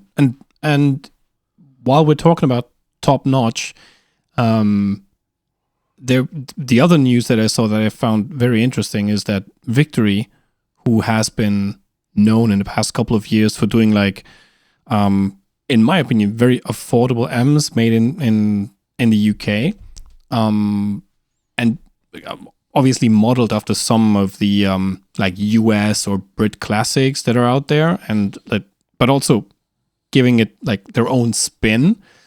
As of this year, they're also entering the high-end game. And it kind of reminds me, it's like whenever I look at a Turok, there is a distinctive visual aspect also about Turok. And the first thing that I saw that I thought when I saw these new Victory amps, which are called the MK Clean and the MK Overdrive, is like, okay, it looks a little bit like a Turok to me. Yeah, it's got that vibe to it for sure. Definitely. And so here it says, Victory amps brought 2 new models to the show. The MK Clean is a monster clean machine with loads of headroom. So that's like the typical like Turok thing, like 100 watts, high headroom. What else? Spring reverb, bright switch, selectable EQ voicings. On the other side, the MK Overdrive is a 3-channel setup with independent gain control, switchable volume levels, presence, and more. Production begins in March, and they will go around 5K.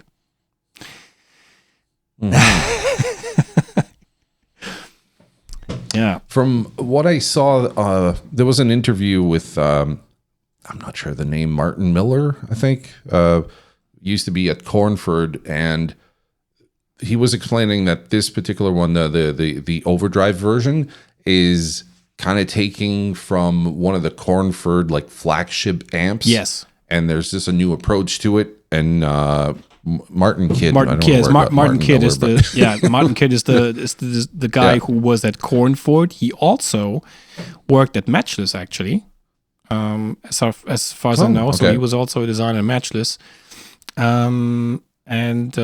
If I don't quote me on that, it's possible that I mixed it up, but I think he was also involved in, at least for some time, in Matchless. And yeah. Okay. So here's the MK Clean. Yeah, so it looks like, these are based off of something that was done with Cornford amps, but they're kind of like revamping them and having a new approach to them. So I don't know. They're hand wired. They're built in the UK. I have no experience except with the Kraken pedal, the V1. So I don't know about the amps. But judging from the reputation of Victory and what I've heard so far, someone who wants that specific amplifier with the options it comes with, it might be worth $5K. I've never dropped that much money on an amp before, or even a guitar for that matter. So when you put that price point, I'm thinking, well, I might as well forget it because I'm never going to fucking buy this.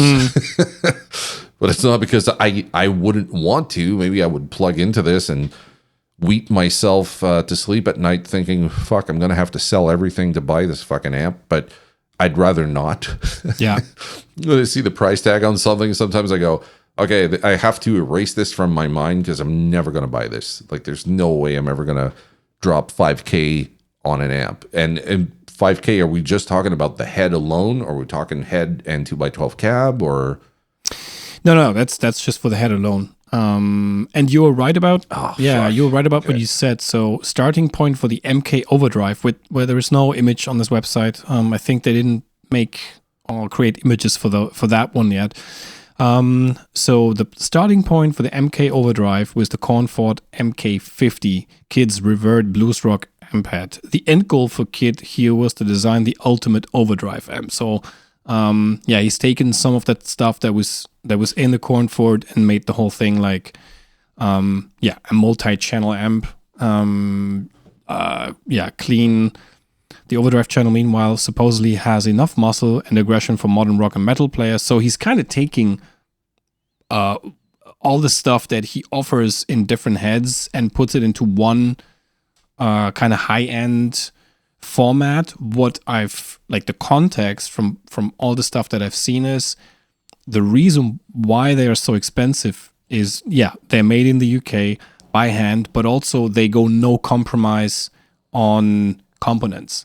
So they buy the most selected and expensive components you can get for building these, similar to what Turok does, and that's why they're so expensive. And he goes like, this is for the guy who doesn't want variables in what's coming out of the amplifier, you know. So it's going to be interesting. I mean, they're not going for volume here. They're not going to sell hundreds of these amps. It's impossible. No. What else does it say? Yeah, it comes with several custom finishes. I know from the interview. Yeah, exactly. That's what I was going to say. From the interview I saw, they were saying that you can order the amps with different finishes, different Tolex and all that. So for that price, if you have that option, I mean, if you're willing to put $5,000 on an amp and you can choose the color you want and all this stuff, I mean, it makes a lot of sense. Definitely. The amp's production starts in March. The MK Clean costs $5,000 USD and the MK Overdrive $5,200 USD. There are also 1x12 and 2x12 cabinet pairings. The price of these is dependent on your chosen specification, so speaker type, and probably what kind of Tolex you want, and what kind of color and handle and whatnot. And while we're at it, they also released the Deputy, which is a collaboration with Danish Pete from Andertons, which is, let's find an image. There's an image. So one of these like more compact amplifiers, very light, very, very compact. And it's called the Deputy because the basis was the Sheriff, so the Victory Sheriff, or the Vintage channel, to create a testament to simplicity, delivering a pure and powerful classic rock sound. And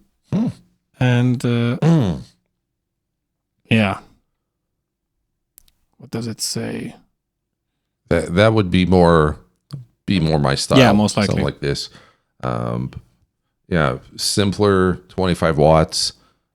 Probably, I don't know what the price point is, but I'm going to imagine that it's going to be less than $5,000. Yeah, I think it's 1,500 or something. So, 1,500 for the head. More reasonable. And remember, they're still built in the UK, so it's not like, there are amps that cost 1,500 and they're built overseas. So, Yeah, exactly. I'm totally fine with that. So he says, something that's in between a very clean amp and a Marshall-y kind of crunchy high gain amplifier, depending on the settings that you choose. So nice. I really like that. It's very cool. They seem to have a lot of signature gear. Victory, like a lot of signature amplifiers, right? Which is kind of neat because, like, my understanding is that a lot of them are based off of like the DNA from very popular amps, like the Kraken. I think is based off the 5150, but with like tweaks that make it its own thing. And the copper, I think, is based off of kind of like a Vox style amplifier, the Sheriff more Marshall. So yeah, those are really interesting. But then again, like I said, I've never played them, but I do want to play them. When I lived in Canada, Victory was like, to us, a very pricey amp because it's an import. Yes. But here in Europe, they're really affordable. Yes, they are. Compared to what they are back home. 100%. And I find that kind of I find that really interesting that stuff that is made here sells for far less than what we purchase back home. Yeah. Like Victory being one of them. A lot of the pedal brands that come out of Europe are way, way expensive back home. Like if you have those on your board, people look at you and they think you're a dentist or, someone who makes a shit ton of money. And over here, you can get them at like fairly reasonable price. But then again, the switch is that someone that's here in Europe, they see Gibson as like high value, and they're going to see Mesa Boogie as being like awesome, the epitome of amplifiers.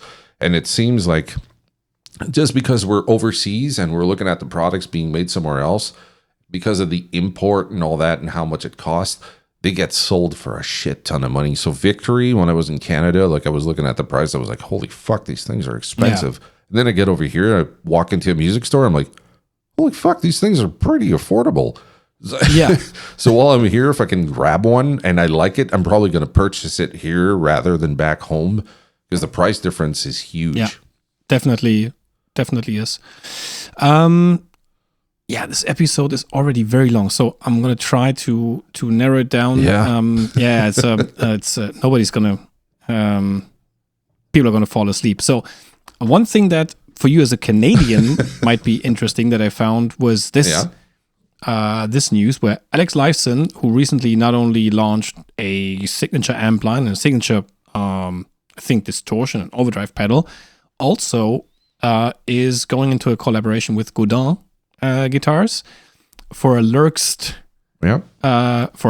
guitar, which I also find like it's a nice marriage. Like a player from a Canadian band going into a nice collaboration with a Canadian brand, like it. Yeah, and then again, Godin is one of those companies where back home, they're not seen as like the high end. They're seen more like a mid price point company just because, they're built in Canada. So they ship in Canada. There's no extra cost. But here in Europe, it's amazing how every time I talk to a European and they speak about this company, they praise them like they're in high regards. Like, oh my God, yeah, I have a Godin whatever model. I'm like, are we talking about the same company here?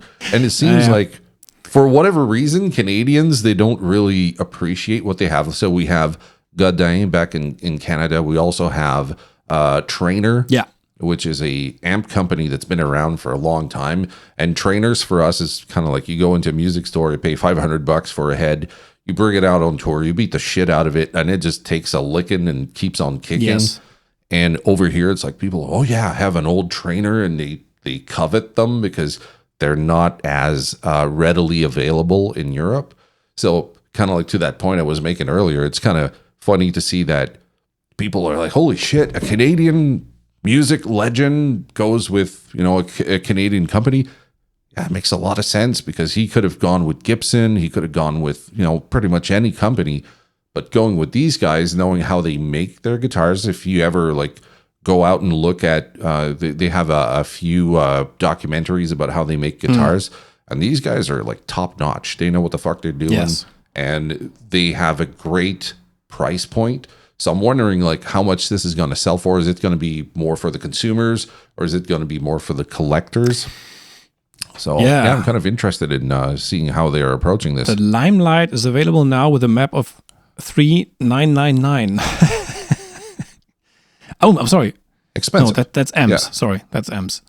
The Limelight. Those are M's. I'm trying to find out anything on the price of that. So, I like the specs. So like a comfortable guitar, 12-inch radius, 22 medium stainless steel frets, which are going to last forever. the whole guitar is kind of modeled after the Hentor Sportscaster, which is like some legendary instrument that he played. HSS pickup configuration. The pickups are Mojo Tone, so the company makes the amp that's cool. also makes these pickups. You can have this guitar with a Floyd Rose or a Vega Trem, which I like a lot because I love the Vega Trem. I have it on one of my guitars. It's a really amazing tremolo system. But I can't find anything on what the guitar is going to cost. I hope it's going to be somewhat. So Lurks Guitars. Limelight guitar. Oh, okay. Okay, so they. Okay, apparently it's all self. There it is. It's all self distributed. So let's find it.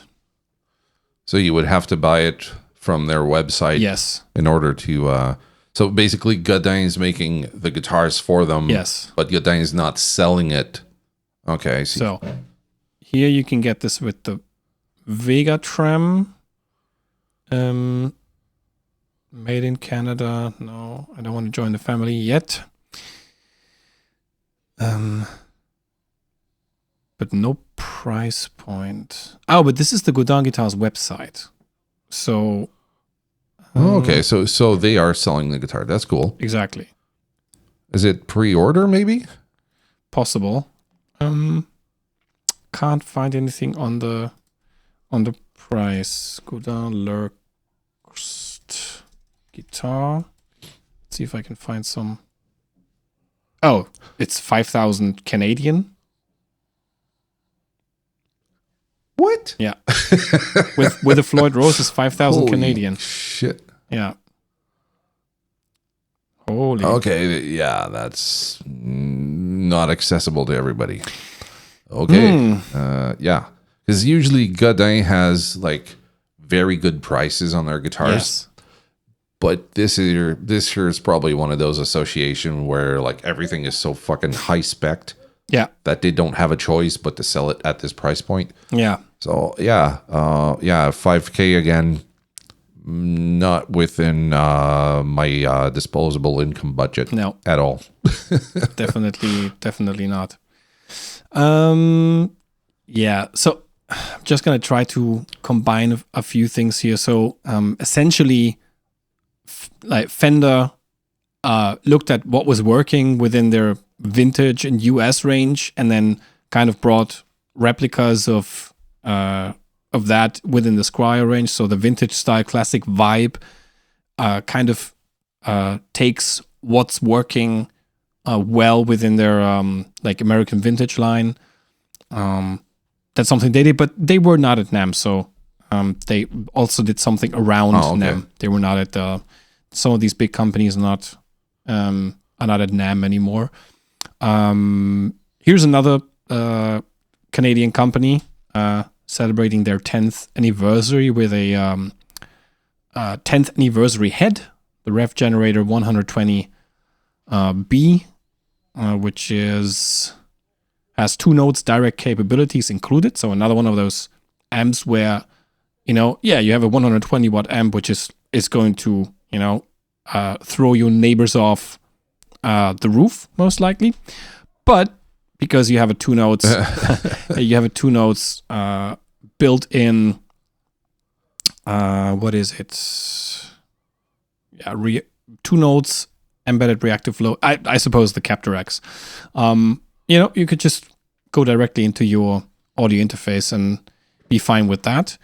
And it's essentially like all the stuff that the Generator range is famous for. So they have a good solid clean channel, which is actually capable of handling pedals very well. And then they have some like very nice adjustable overdrive and up to like extreme metal channels. And a lot of people really love those. Yeah, pretty versatile. Yeah, 100%. This one's manufactured in Canada, and this goes for 3,300. I don't know if that's US or Canadian. No, it's US. Okay, 3,300 US. At least that's what Sweetwater says. If it was Canadian, it would be dirt cheap everywhere else. So yeah, it makes sense that they put it USD. Yeah. Then we had the release of the Muse driver from Keeley. We also spoke about that beforehand. So essentially another collaboration with Andy Timmons, where you get like some Andy Timmons modified kind of sound. So you essentially have like tone, level, and drive stuff that you used to when you're working with an overdrive pedal, and then you have switches where you can like change the drive and tone characteristics between what comes stock or what Robert Keeley tuned it to and what he tuned it to with Andy Timmons.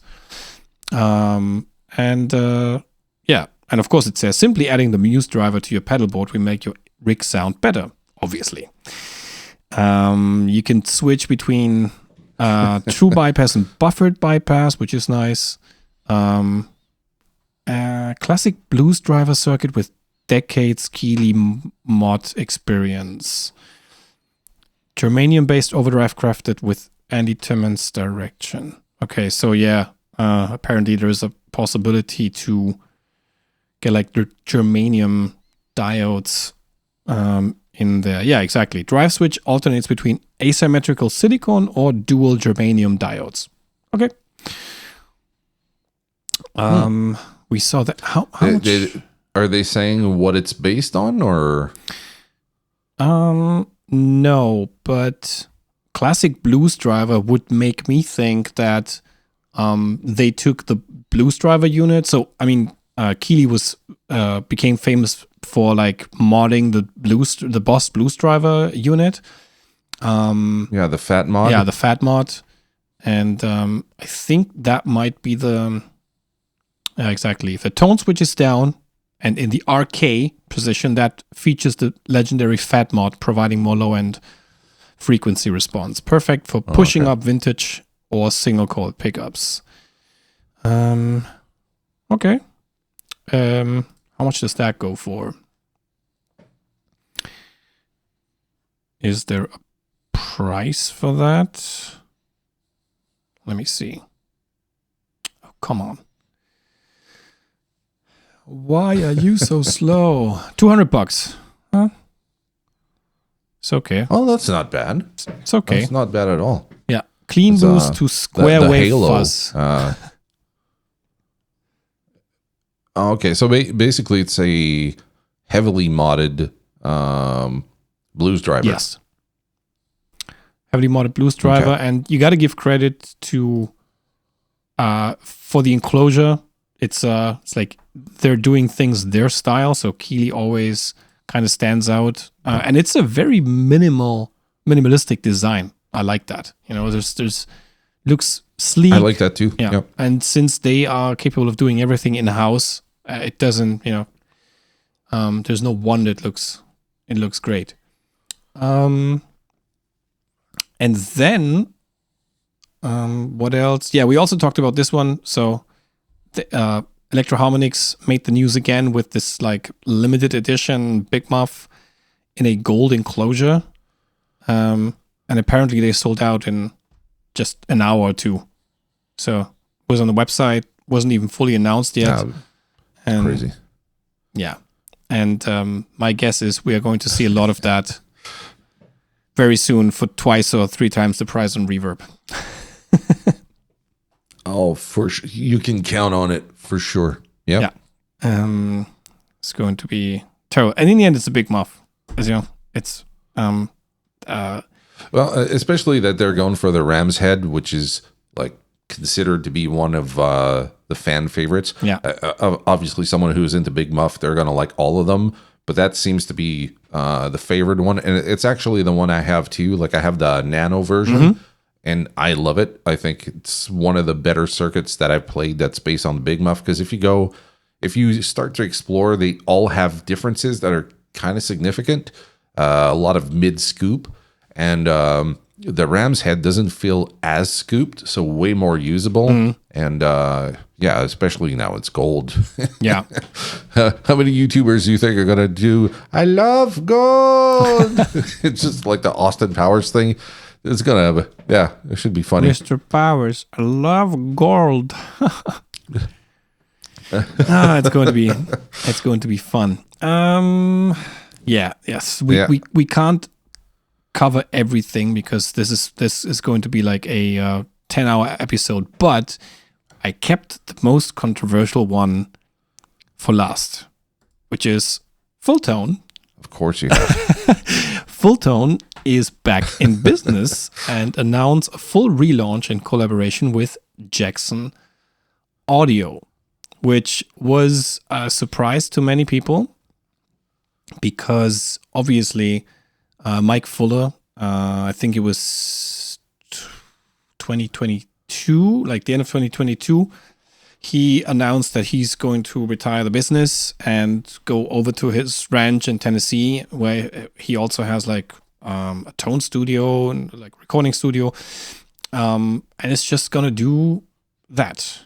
And now, May 2023, announced that he would sell off its final pedals built in the California outlet. At the same time, Fuller also revealed he would relocate to Nashville and revive the brand in the near future. Well, and I remember when that happened, immediately people went crazy with the prices for a simple OCD overdrive. And suddenly it was like, there's going to be a scarcity of these now that they're not in production anymore. And things were very very weird. But then also kind of the whole situation went back down again, and you can now get them for reasonable pricing. Apparently, they're starting to come down. Yeah, apparently the plan for them is they're starting to come down. Yeah, 100%. Apparently the plan for them. So they made a little like short documentary, which you can find on YouTube. I encourage everyone to see to watch it. It's 10 minutes, and you can make of it whatever you want. Apparently the plan is that like Fulltone is also going to make new products, then in collaboration with Jackson Audio, and they're going to work close in prototyping, and then everything else is going to be taken off Mike Fuller's hands. So pretty much the whole manufacturing part is going to be taken over by Jackson Audio, and apparently they have very up to date production planned. But it costs quite. So I had a very heated conversation on pedalboard.org or in their Facebook group, which is like the largest German pedalboard group on Facebook, and people were discussing like, okay, now because this is going to be like more mass produced or whatnot, the whole thing like pricing is going to go down or pricing is going to go up, and people were talking about it, and I was following the thread and what people were saying, and then I was looking at what's going on in the used market, and I was looking at the prices, and I was like, I'm not sure anything really is going to happen, you know. Prices are not going to go up, and they're not going to go down. Fulltone is going to be able to sell new products again, and it's going to, sell their classics. And it's going to be made in the US. The more interesting question is, who is going to want to sell Fulltone products after all the things that happened to Mike Fuller, or that happened around him during the controversy about some of the comments that he made and some of the behavior that he showed, which he apologized for. But yeah, I mean, when you say something, then it's because it's in you.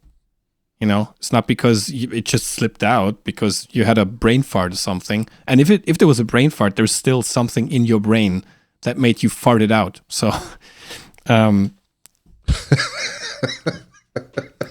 think. It's kind of like if you eat beans, you got to expect, a little tutti frutti at the other end. It just comes with the territory. But for me, like, I don't give a shit what this guy says. Like, if he says, the most absurd thing, and some people get offended by it, if you would see what I say on a regular basis, I would get canceled so easily because I just say whatever comes to mind, and I say some really stupid stuff. This guy, however, he was running a business, and of course, he said some stuff that some people are going to agree with, some people are going to disagree with. I think that if we put that aside and we just look at the product itself, is there a demand for full tone? They have some classic pedals that some people absolutely adore. Mm-hmm.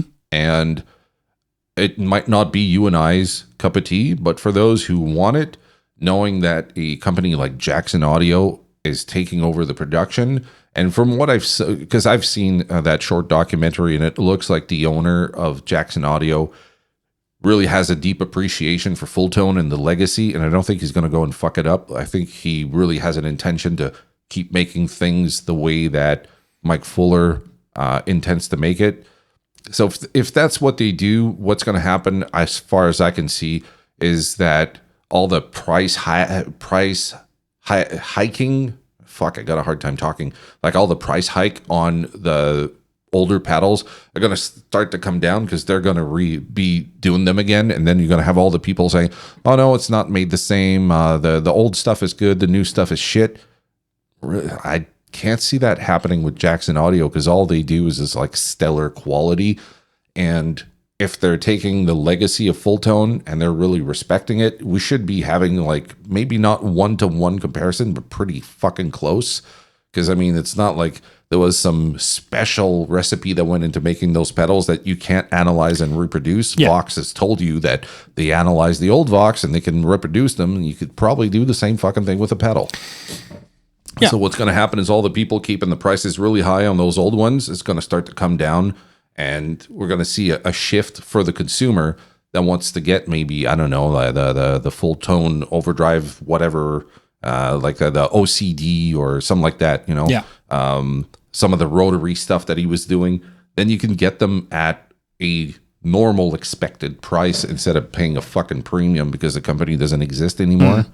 So, yeah, I'm interested to see more what they do with the price tag and the end user and the quality of the product as opposed to whatever controversy, because Mike Fuller's still associated with them, but now there's a new head, and that head is going to be taking care of public relations moving forward. So interesting. I'm looking forward to see what happens, but yeah, it seems like once you piss off people in the guitar community, then there's like really no coming back. So this guy can apologize all he wants, but it's like people are not wanting it. Yeah, maybe Jackson Audio made a false move by getting associated, or maybe people are willing to move forward and just have fun playing pedals again and not make it so political. Yeah, that's the thing, and it seems like that's where where things get kind of divided, in a way. So there is a certain array of people who are like, this guy has been saying some awful things, and I hate him for it. And I don't want to be associated with his products. So they throw everything that has the name Full Tone on out of their rig and they're selling it. And then there are people who are like detaching that and they said like, well, I don't care what he's talking about in public and what his opinions on certain topics are. I'm playing his product because I like it. I'm also not questioning what Apple's CEO is doing behind closed doors, or what his views on political or social issues is, or and I don't even know who the CEO of Samsung is. He might be a total asshole, for what we know.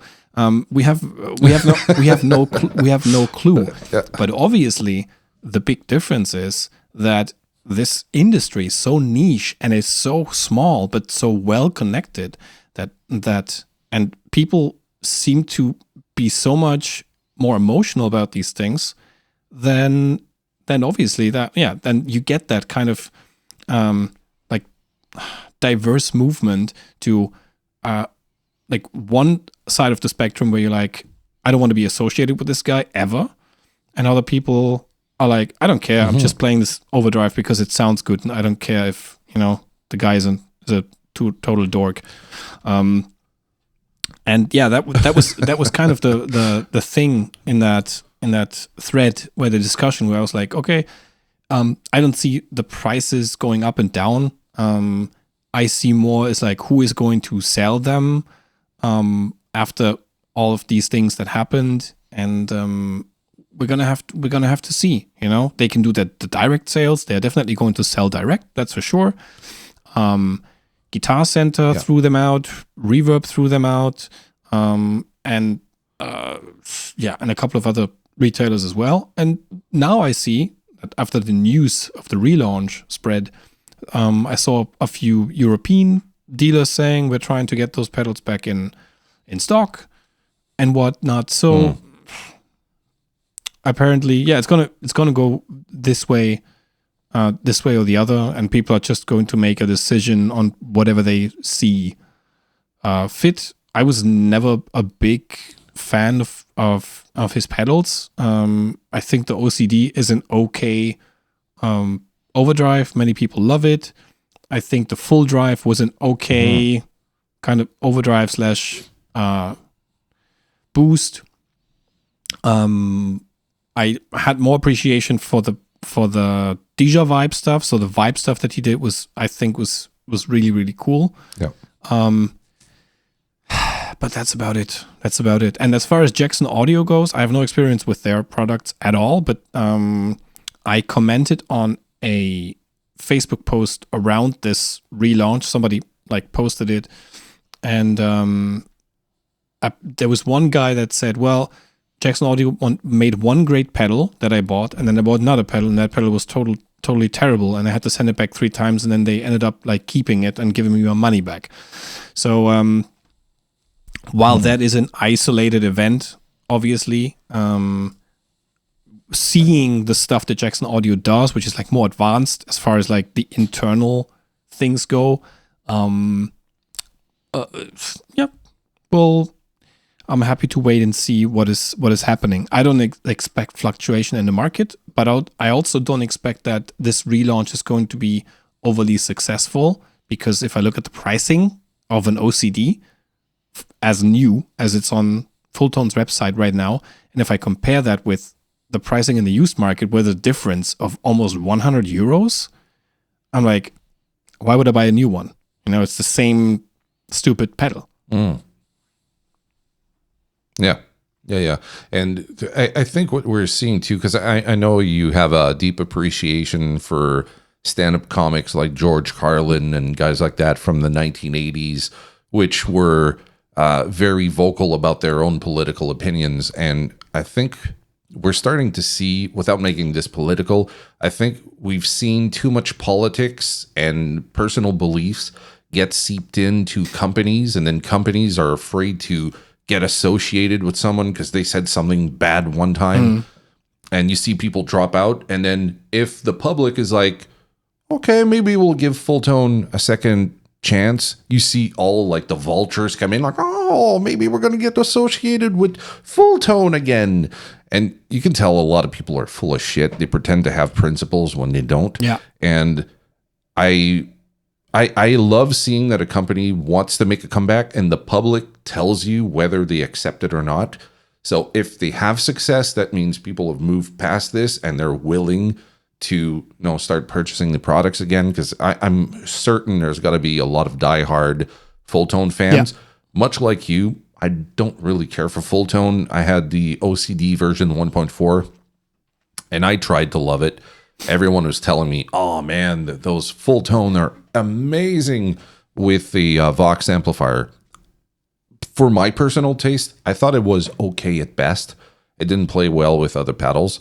So for me, it's like, I don't really give a shit if they're there or not. But if they are, and people are willing to give them a shot again, then I'm happy to see that companies can redeem themselves. There was another company we talked about when we weren't recording, and I'm not going to mention the company, but it was a company that kind of screwed their client base by, taking circuits out of one pedal and putting it into another enclosure. Some people are going to know what I'm talking about. And they're still around. So I figure if they're still around and they were screwing the people directly, I think that is a much bigger offense than saying something political on Twitter or whatever the fuck, right? So, yeah, we'll see.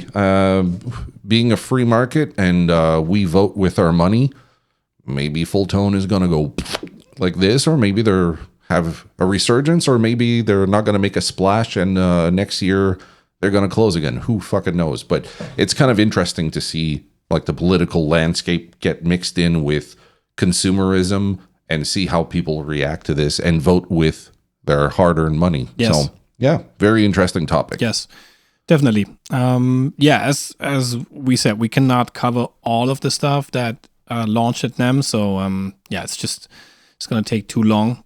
If you guys that are listening right now, if you've seen something at NAMM that you found interesting and you want us to take a look at it, please leave it in the comments. So then we're happy to take a look and talk about it and dissect it to its very details.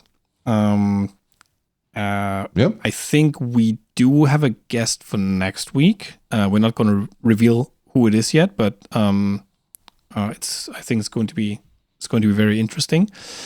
And while we're with housekeeping, please keep in mind that we still have our 250 subscriber giveaway running. So a limited edition Jupiter FX Wallow overdrive distortion fuzz it can be yours if you subscribe to the channel. And at 250 subscribers, we're going to give away that pedal.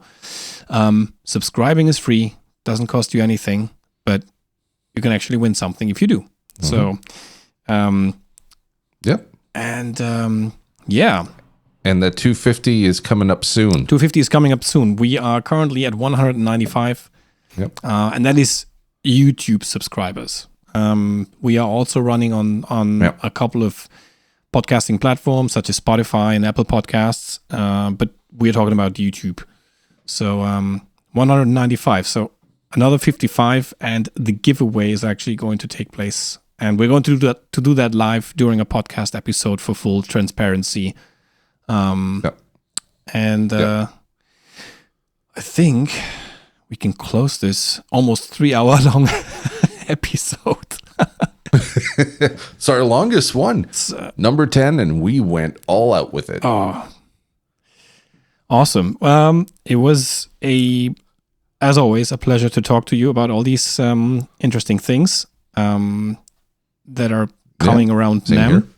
And we are going to see you guys next week. Next week with at the usual time again. So usually our episodes air at Thursdays 10 a.m. Central European Time. This one's going to air on Tuesday, so a little bit earlier because we want to be close to the NAMM news stream. And have a great week, have a great weekend, and until then, be well, and we're going to talk to you very soon. Cheers.